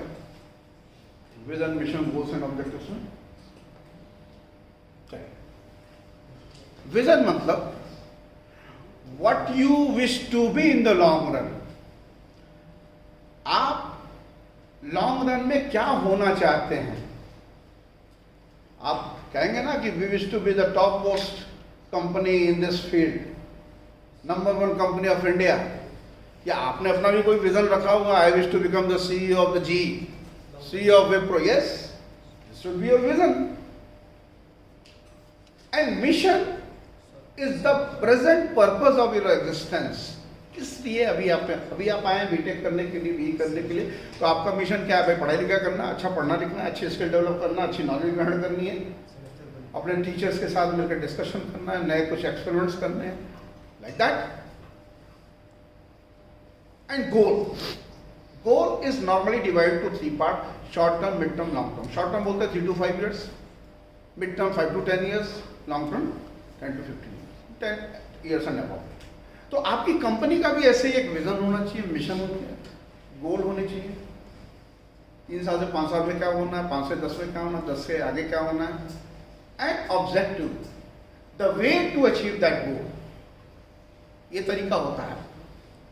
देन आपके पास सेकेंडरी डेटा है, नेट मतलब इंडस्ट्री ओवरव्यू। ये देखिए कि इंडस्ट्री जिस फील्ड में हम एंटर करना चाह रहे हैं, उस इंडस्ट्री में और कौन से प्लेयर्स हैं, वो क्या कर रहे हैं, इंडस्ट्री की ग्रोथ रेट क्या है, क्या भाई ठीक है मेरा प्रोडक्ट इनोवेटिव है, जिसे मैंने अभी बात किया कोकोनट ऑयल की, और मैं फिर एक लाइन बताना आपको मिस कर गया, उसका परिणाम क्या हुआ।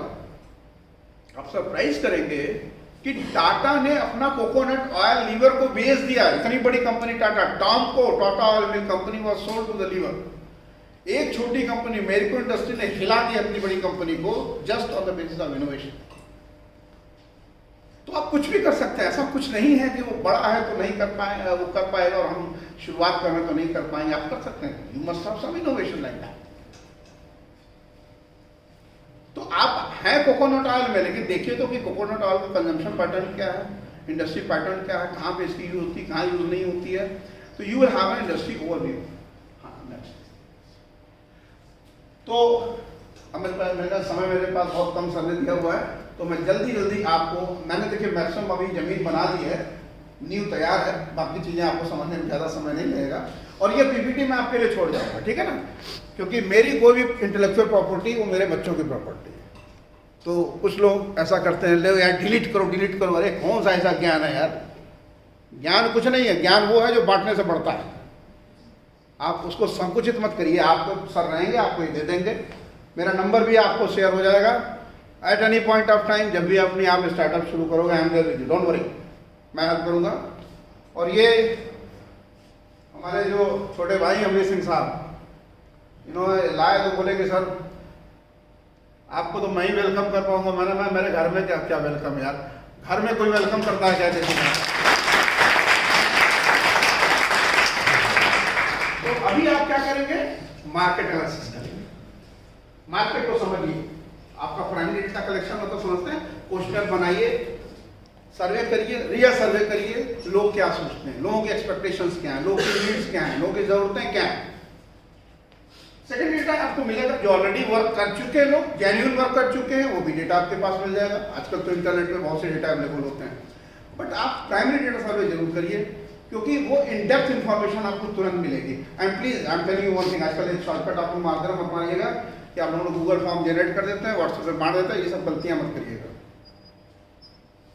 जो सेगमेंट है जिसे आपको ये सामान बेचना है, जिनके लिए आप ये बना रहे हैं, आप बाकायदा क्वेश्चन बनाइए, टाइप करिए, फोटो स्टेट कराइए, बैठिए उनके साथ बातचीत करिए, क्योंकि बहुत से बात चीजें क्वेश्चन के बाहर भी आप पूछ लेते हैं और आपको जानकारियां मिलती हैं। तो please do have a proper survey. ये कोई कंज्यूमर सर्वे करिए, उसमें मार्केट की सर्वे करिए। मार्केट में जैसे मैंने कहा कि जो आपके डिस्ट्रीब्यूटर्स हैं, डीलर्स हैं, रिटेलर्स हैं, सबकी जानकारी आपके पास होनी चाहिए। और अपने इसको लोग कहते हैं कल्चरल एनालिसिस, शॉर्ट में समझ लीजिए। कल्चरल पी मतलब पॉलिटिकल, आपकी राजनीति जो स्थिति है आपके देश की, आपके प्रदेश की, वो आपके बिजनेस के लिए कितनी कंडीसिव है। Luckily you are in UP. और अभी हमसे अमित सर बता रहे थे कि कोई ओडीओपी पे कोई ऐप किसी ने डेवलप किया है। इसमें क्या है, अच्छा आप कर रहे हैं, बहुत बहुत बधाई हो आपको। ओडीओपी एक बहुत बड़ा सिस्टम है, तालियां बजाने के लिए। ओडीओपी जैसी जो एक इनोवेटिव कॉन्सेप्ट है हमारे माननीय मुख्यमंत्री जी का, ये बहुत बड़ा कॉन्सेप्ट है, और ये आपको पता होना चाहिए कि हिंदुस्तान ही नहीं, हिंदुस्तान में हर जगह पे ये लागू होने की बात हो रही है। तो एक कंडीशन एनवायरनमेंट है, ईज ऑफ डूइंग बिजनेस के नेशनल इंडेक्स में यूपी की एक अच्छी खासी पोजीशन है, टॉप 5 में पोजीशन चल रही है, इंडिया की पोजीशन ठीक चल रही है। तो politically the environment is in favour of business. अभी आपको मालूम है, अभी सबमिट हुआ है, इन्वेस्टमेंट सबमिट हुआ लखनऊ में, आपके एक अच्छा खासा उम्मीद जगी है उत्तर प्रदेश के लिए, और G20 की अध्यक्षता मिली है भारत पुरुष को, एक बहुत बड़ी बात है, बहुत बड़ा ऑनर है। तो अब देखिए, अब लोग चाइना का सब्स्टिट्यूट खोज रहे हैं। अब हमें अपनी योग्यता दिखानी है कि हम उसके योग्य हैं कि नहीं, हमें अपनी जिम्मेदारी जो owners of responsibility in our shoulder. So what is your political environment, what is your economic environment. Again your economic environment is moving very smoothly। पूरे दुनिया की हालत खराब है, आपको पता होगा, लेकिन हिंदुस्तान ने न सिर्फ सर्वाइव किया है कोविड में, बल्कि ग्रो किया। और गुड पार्ट इज दैट, आपने देखा होगा कि एग्रीकल्चर सेक्टर का योगदान पूरी कोविड में बड़ा ही पॉजिटिव रहा, बड़ा ही आगे का रहा। तो हमारी इकोनॉमिक कंडीशन ठीक है, लक्ष्य है देश का, आपको मालूम है 5 ट्रिलियन इकोनॉमी का, यूपी का लक्ष्य है 1 ट्रिलियन इकोनॉमी का। ये this is only possible if the entrepreneurs will come. Social dimension, जैसे मैंने कहा कि धीरे धीरे सोशल एक्सेप्टेंस बढ़ रही है। पहले हम एंटरप्रेन्योर्स को सम्मान नहीं दिया करते थे, अब हमने धीरे धीरे देना शुरू किया है। अब तो लोग गर्व से कहते हैं कि मेरे बच्चे ने अपना स्टार्टअप शुरू किया। मैंने देखा सोसाइटी में इस तरह की बातें लोग करना शुरू कर दी हैं, this is good sign. Technological dimensions है, आप खुद टेक्नोलॉजी के स्टूडेंट हैं तो आपको पता है इसके बारे में। एनवायरनमेंट पे आपको ध्यान रखना है, क्योंकि यहाँ पे बहुत से बिजनेस अपॉर्चुनिटीज आ रही हैं, जिसको आजकल हम कहते हैं ग्रीन एंटरप्रेन्योरशिप, जो पोल्यूशन कंट्रोल करने में, ऐसी किसी चीज़ में जो एनवायरनमेंट को सेव करे। आपने 3R का कॉन्सेप्ट सुना होगा, रिड्यूस, रिसाइकिल एंड रीयूज। ये कॉन्सेप्ट से अभी आपके एनवायरनमेंटल डायमेंशन पे बहुत काम हो रहा। लीगल कॉम्प्लेक्सिटीज भी बढ़ रही है, तो be aware of that. Specially मैं यहाँ पे जिक्र करना चाहूँगा IPR का, इंटेलेक्चुअल प्रॉपर्टी राइट का। आप अपने पेटेंट्स को ध्यान दीजिए, अपने ट्रेडमार्क्स को ध्यान दीजिए, अपनी कॉपीराइट्स को ध्यान दीजिए। ये भी आपके लिए एक एसेट का काम करेंगी। जैसे आपने कोई लोगो बनाया, आपने कोई स्लोगन लिखा, उसको प्रोटेक्ट करना पड़ेगा IPR से। GI का नाम सुना होगा आपने, जियोग्राफिकल इंडिकेटर्स, यानी बनारसी साड़ी अगर हम बोलते हैं तो वो साड़ी बनारस में बननी चाहिए, यानी कि कहीं भी साड़ी बने उसको बनारसी साड़ी बोल दें। उसके लिए GI प्रोडक्शन चल रहा है। आपका जो भी लोगो बनाइए, ट्रेडमार्क बनाइए, उसको रजिस्ट्रार ऑफ ट्रेडमार्क से रजिस्टर कराइए ताकि कोई और न चुरा ले उसको। आपने देखो क्या होता है, ब्रांड पे सब कहानी लड़ी जाती है। आपने देखो मैंने से ब्रांड तैयार किया और किसी ने चुरा लिया उसको, उसने वो ब्रांड यूज करना शुरू कर दिया और वो आप कल्प्रिट हो गए उसके लिए। तो protected and take a future demand analysis कि आगे का डिमांड कैसे बढ़ेगा। आगे do your short analysis, strength, weakness, opportunity, threat. तो आपकी स्ट्रेंथ क्या क्या है? ऑन 5 पॉइंट स्केल आपको अपनी स्केलिंग करनी है। आपको स्ट्रांग है, वेरी स्ट्रांग है, न्यूट्रल है, वीक है, वेरी वीक है। नेक्स्ट है, अब जैसे इस तरीके का एक आप टेबल बनाइए, इस पे अपने आप एनालिसिस करते जाइए, आगे बढ़िए। अब ये कुछ स्ट्रेंथ एरियाज, आपके स्ट्रेंथ एरियाज क्या क्या है? डोमेन नॉलेज आपके पास है कि नहीं है, फाइनेंशियल डायमेंशंस आपके पास है नहीं है, ह्यूमन रिसोर्स आपके पास है कि नहीं है, प्रॉपर स्किल सेट आपके पास है कि नहीं है। देखिए, आपको अपनी जन्म कुंडली खुद बनानी है, किसी को दिखाने के लिए नहीं करना, ये खुद के लिए करना है कि हमारी प्यास क्या है। जैसे आज आप एज ए स्टूडेंट अपनी शॉर्ट आंसर्स करते हैं ना कि मैं किस चीज़ में बहुत स्ट्रांग हूँ और किस चीज़ में बहुत कमजोर हूँ। आप नकल नहीं करते ना दूसरे की नकल करना भी नहीं चाहिए, क्योंकि ये तो आपका बिजनेस है। आप दूसरे की नकल करेंगे तो आपका बिजनेस फेल हो जाएगा। आगे चलो। So these are view of the strength areas, weakness, opportunities क्या लिए आपके लिए आगे अपॉर्चुनिटीज क्या क्या हैं। और इंडिया में इस समय अपॉर्चुनिटी से भरा हुआ देश है, क्योंकि सच पूछे तो कुछ हुआ ही नहीं। जहाँ कुछ हुआ ही नहीं है तो वहाँ तो सारी अपॉर्चुनिटीज आपको दिखाई पड़ रही है। Only thing is that your attitude, your inclination and threats, या जिसको हम चैलेंजेस भी बोलते हैं, आजकल थ्रेट थोड़ा नेगेटिव हो जाता है। और ये बात मैंने आपको शुरू में बता दिया था कि where there is a threat always there is an opportunity. तो अगर आपको जहाँ भी चैलेंज महसूस हो रहा है वही आपकी अपॉर्चुनिटी का पार्ट हो जाता है। उसे कन्वर्ट करना सीखिए से कि भाई कोई भी अगर समस्या आ गई है तो उससे भागना नहीं है, उसका सोल्यूशन खोजना है। क्या सोल्यूशन निकाला जा सकता है इसके बारे में सोचिए। हाँ, दूध फट जाए तो छेना बनाना सीखना चाहिए, कोई बुराई नहीं है, वही तरीका ही है। दुखी मत होइए कि दूध फट गया, हमारा दूध खराब हो गया, छेना बना के खाओ, रसगुल्ला लेके है, कोई दिक्कत नहीं। आगे अब now name of your firm, अपने कंपनी का एक नाम रखिए। नाम कुछ ऐसा रखिए जो कहीं ना कहीं पे आपके बिजनेस को रिफ्लेक्ट कर जाए, तो ज़्यादा अच्छा रहता है। पर ऐसा कोई जरूरी भी नहीं है, आप कुछ डिफरेंट नेम भी रख सकते हैं। कोर बिजनेस क्या है आपका, क्योंकि बहुत से बिजनेस उसके बाद निकलते हैं। तो कोर स्ट्रेंथ एरिया आपकी क्या है वो डिफाइन करिए। Product and services, brand and सब ब्रांड। ब्रांड एंड सब ब्रांड मतलब एक तो आपका ब्रांड होगा जो भी आप नाम रखें उसका। कुछ कंपनीज अपने कंपनी नेम पे ब्रांड रखती हैं, कुछ कंपनी नेम कुछ और होता है, ब्रांड कुछ होता है। हिंदुस्तान यूनिलीवर के सारे ब्रांड्स ऐसे हैं जिसमें कहीं हिंदुस्तान यूनिलीवर का नाम नहीं, पर हिमालय के सारे ब्रांड ऐसे हैं कि उन्होंने हिमालय के साथ कोई नाम रखा हुआ। तो आपका ब्रांड, और उस ब्रांड के तहत एक ब्रांड एम्ब्रेला बन जाता, बहुत बड़ा ब्रांड। जैसे Himalaya is a big brand, तो उसके नीचे उन्होंने अपने जो भी स्किन की अलग से निकाली, उसकी अलग से निकाली, लिप अलग से निकाली, वो सबका एक सब ब्रांड डेवलप करें। पर अभी सब ब्रांड का टाइम नहीं है आपका। Initially you have to develop a brand, क्योंकि सब ब्रांड तब बनता है जब ब्रांड आपका डेवलप हो चुका होता है। बट फ्यूचर के लिए आप रजिस्ट्रेशन जरूर कराएंगे। मैंने कहा था रजिस्ट्रार ऑफ ट्रेडमार्क आपके ब्रांड को रजिस्टर करता है। आपके कॉपीराइट इशूज जितने भी हैं ये सारे के सारे आपके ट्रेडमार्क अथॉरिटीज़ के जरिए आप रजिस्ट्रार ऑफ ट्रेडमार्क को करा देंगे। इनके जोनल ऑफिसेज हैं, जो हम लोग जहाँ पे बैठे हुए हैं इसकी जोनल ऑफिस दिल्ली में है। रजिस्ट्रार ऑफ ट्रेडमार्क का मेन ऑफिस जो है मुंबई में है। और बहुत से ट्रेडमार्क अटॉर्नीज होते हैं। One of the famous companies के साथ हमने काम किया था, जिस कंपनी में था RK demand company, it's a big company, Raymond जैसे ब्रांड उसके पास हैं। पर वो जरूरी नहीं कि आरके डिमांड कॉस्टली, बट आप और भी ऐसे ट्रेडमार्क अटॉर्नीज को खोज सकते हैं, मिल जाएंगी। And core competency future diversification, ये हमेशा ध्यान रखना है कि आगे हमें कहाँ डाइवर्सिफाई करना है। ये तो है ठीक है, एक चीज को बढ़ाना है, डाइवर्सिफाई करना। One thing I will appreciate with Patanjali Baba ji, Baba Ramdev ji, उन्होंने शुरुआत किया योग से, फिर आयुर्वेदिक दवाओं में आए, फिर वो FMCG में आए। उन्होंने इतना डाइवर्सिफाई कर दिया पूरी चीज को कि अब वो अगर एक बिजनेस थोड़ा डाउन हुआ तो दूसरे को कवर कर लेते हैं। Only area of concern is the quality. जो शिकायतें आजकल मिल जा रही हैं थोड़ी बहुत, उसका कारण है कि वो सारी चीजें पहले मैन्युफैक्चर करते तब नहीं करते। पर ऐसी बहुत सी कंपनी आपको मालूम है, लीवर को उठाइए, हिंदुस्तान यूनिलीवर सारी चीजें खुद नहीं बनाता, वो दूसरे को बनाता, बट क्वालिटी कंट्रोल उसका होता है।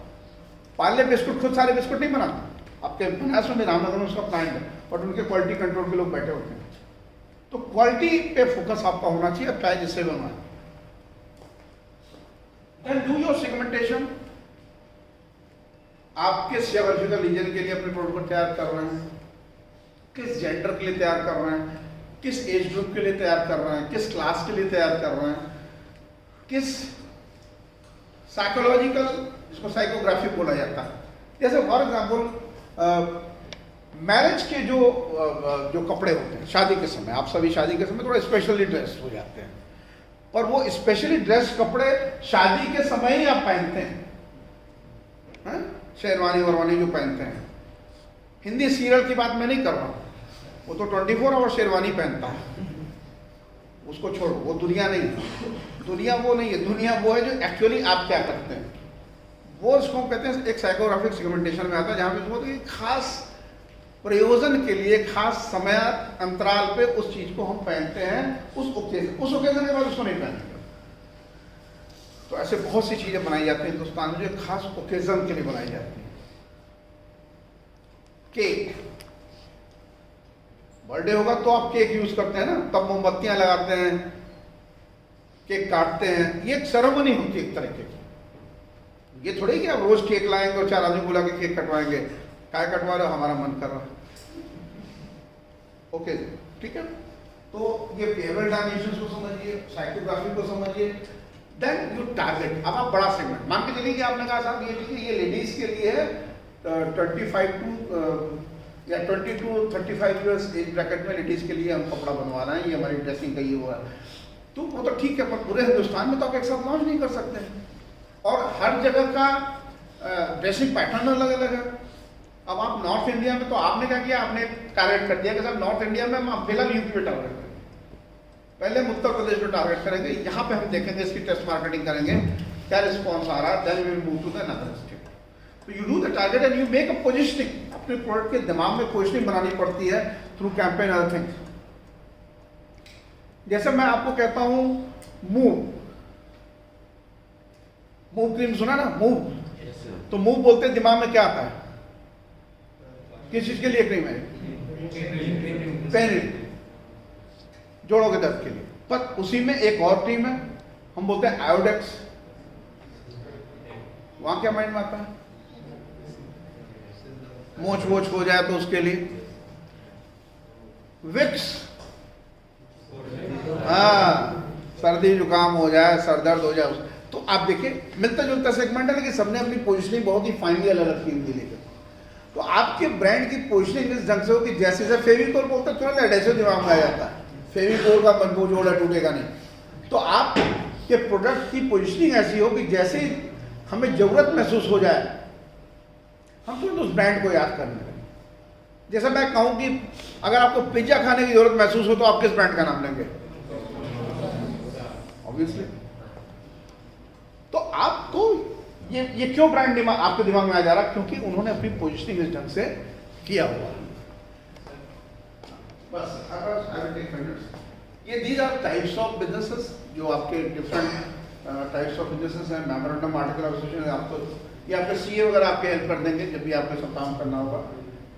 आगे बढ़िए। ये आपकी प्लांट लोकेशन के बारे में, जहाँ भी आपको अगर मैन्युफैक्चरिंग सेक्टर में जा रहा है तो अपनी प्लांट लोकेशन आप कहाँ पे रखेंगे, वहाँ पे रॉ मटेरियल की फैसिलिटी क्या होगी, इंफ्रास्ट्रक्चर की फैसिलिटी क्या होगी, आपकी warehousing, logistic, supply chain, पूरा ये सारा का सारा आपको अपने बैक एंड में लेना पड़ेगा, और उसकी पूरी production planning, quality management system ये आपको रखना पड़ेगा। ये फैसिलिटीज का पार्ट है, इन्वायरमेंटल एस्पेक्ट की पार्ट है। अब आ जाइए प्रोडक्ट में।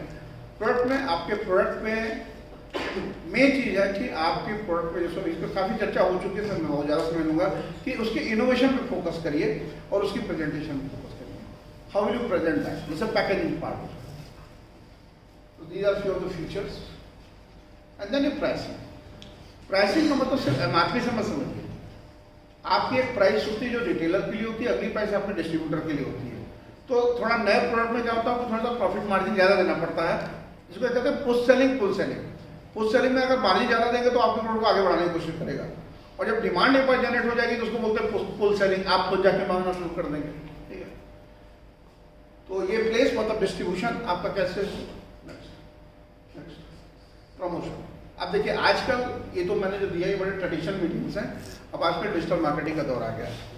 क्यों? क्योंकि आपकी जो जनरेशन है वो अखबारें कम पढ़ती है, पर यूट्यूब ज़्यादा देखती है, व्हाट्सअप ज़्यादा देखती है, इंस्टाग्राम पे ज़्यादा रहती है, फेसबुक पे ज़्यादा रहती है.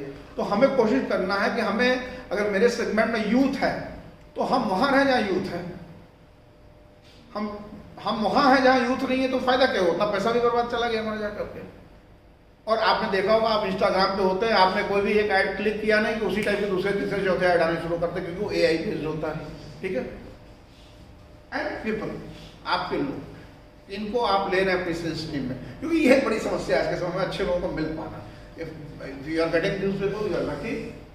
You have to take care of the entire process, the sales operation, the programs. Next, then your human resource.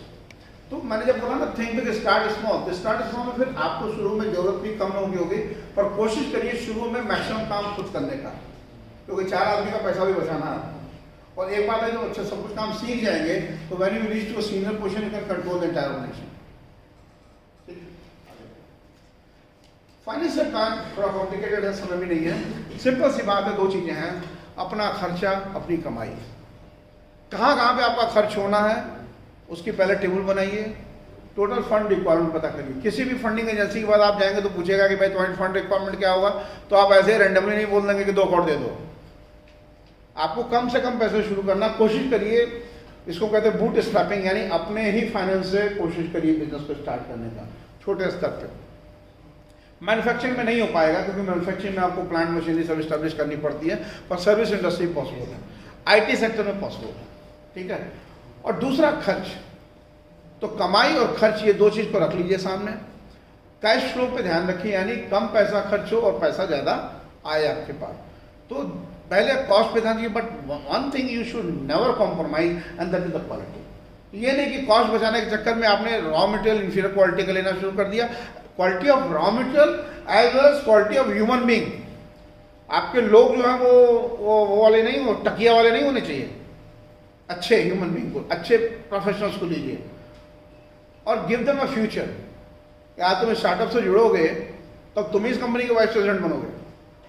तो आपको अच्छे लोग अगर मिल गए, quality people and quality raw material, quality service. Service पे कभी कॉम्प्रोमाइज मत करिए. गिव अ बेस्ट सर्विस, क्योंकि वही चीज़ आपको रेप्लिकेट करेगी. You calculate the cost of project, means of financing, पैसा आएगा कहाँ से. कोशिश करिए मैक्सिमम खुद रहे, या इसको एक दूसरा हम लोग बोलते हैं क्राउड फंडिंग, यानी कुछ फैमिली रिलेटिव सीधा तौर से पैसा कलेक्ट करना.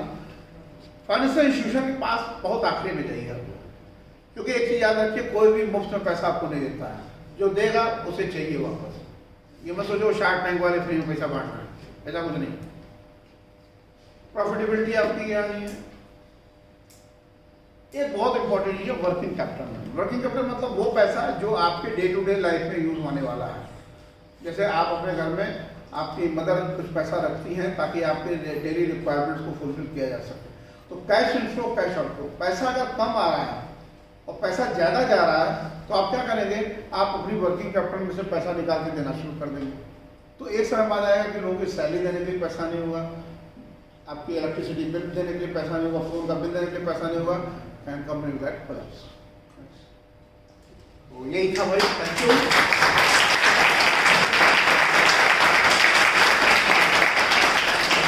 सर का आदेश आ गया कि जल्दी खत्म करो, तो हमने भी दौड़ा दिया लेकर के. हैं तो, लेकिन चलिए, ये इतना बड़ा विषय है कि पूरा दिन भी मिले तो कम होगा. But at any point of time, ये PPT आप लोग रख सकते हैं अपने पास. At any point of time feel free to contact me and I will take care of you. Okay, thank you.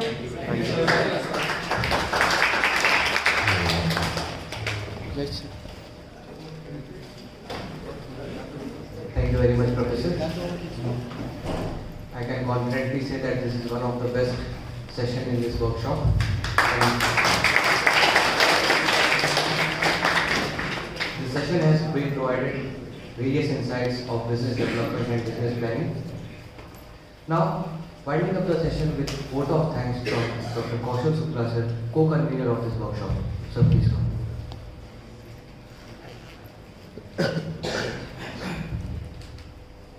A very good afternoon. To respected sir, Professor Rajkumar Singh, Head of Department of Commerce and Chairperson of Center for Entrepreneurship, Innovation and Skill Development, SMS Varanasi, and Associate Dean, AKTU, Lucknow, and Program Convener Professor Amrish Singh, and all my dear students. So first of all, I would like to express my heartfelt gratitude and my special thanks to Professor Rajkumar Singh for excellent session based on multi-dimensional way, and for sharing his own experience and precious knowledge in the field of business plan and innovative startup, patents and many more things. And he has also explained very well about innovative ecosystem and startup means function, game and finance, and vision, mission, goal and objective. And very interesting topic is Naukri.com to Sari.com with different examples.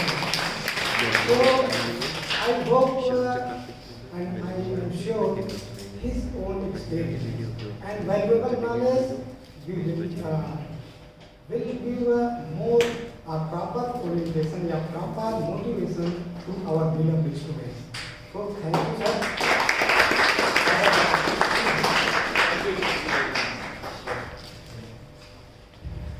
Thank you very much, Dr. Shukla, about your wonderful vote of thanks and summarizing the session, what actually had been done. I'm really very sorry that this is the first lecture out of 8, 9. Today is the 9th lecture. I missed a single minute just because of that. There is a meeting of the government and director. I have to accompany with the director in that meeting. I'm very sorry, but I joined the latter and can see the faces after the full session of 2 hours. It's a big session. I can say your faces is still live. The impression can be measured and impression can be valued, and the vast experience of the people, it cannot be summarized only 2 hours and 1.5 hours lectures. We need full orientation from sir, and we will be very thankful to him that he accepted wholeheartedly our invitation that he will be engaged with us in the near future as a startup mentor, as a mentor of the EDC, and in the different roles we will be with sir, and we are very thankful that we are starting this relationship in the institute premises. Thank you very much, sir. Thank you very much, participants, for staying engaging in session. That is the motivation actually for the speakers. And sir has delivered more than hundreds speeches. You will see the Facebook profiles of sir, and you will see that sir is always engaged to motivate the people and the young generation, because you people are the dreams of this India, and what we are actually thinking as the coach and the motivator, that because what we have to do, we have chosen our path. It's up to you that where you can choose your path. And that is the actual thing we want with you. Still some people will emerge and some people will be better entrepreneurs in your life and create millions jobs to serve the society. Thank you very much for official binding of this session, and I request that we have already crossed some limits. So you have today also, we have to manage your schedule, go and do your lunch as early as possible and join in conference hall for this international session. And you understand now, because that people who has to join us from New Zealand, he is at the 10 p.m. in the night. So he is waiting for us. So we cannot delay that session. So please join at 2:15 in the conference hall as early as possible. Thank you very much.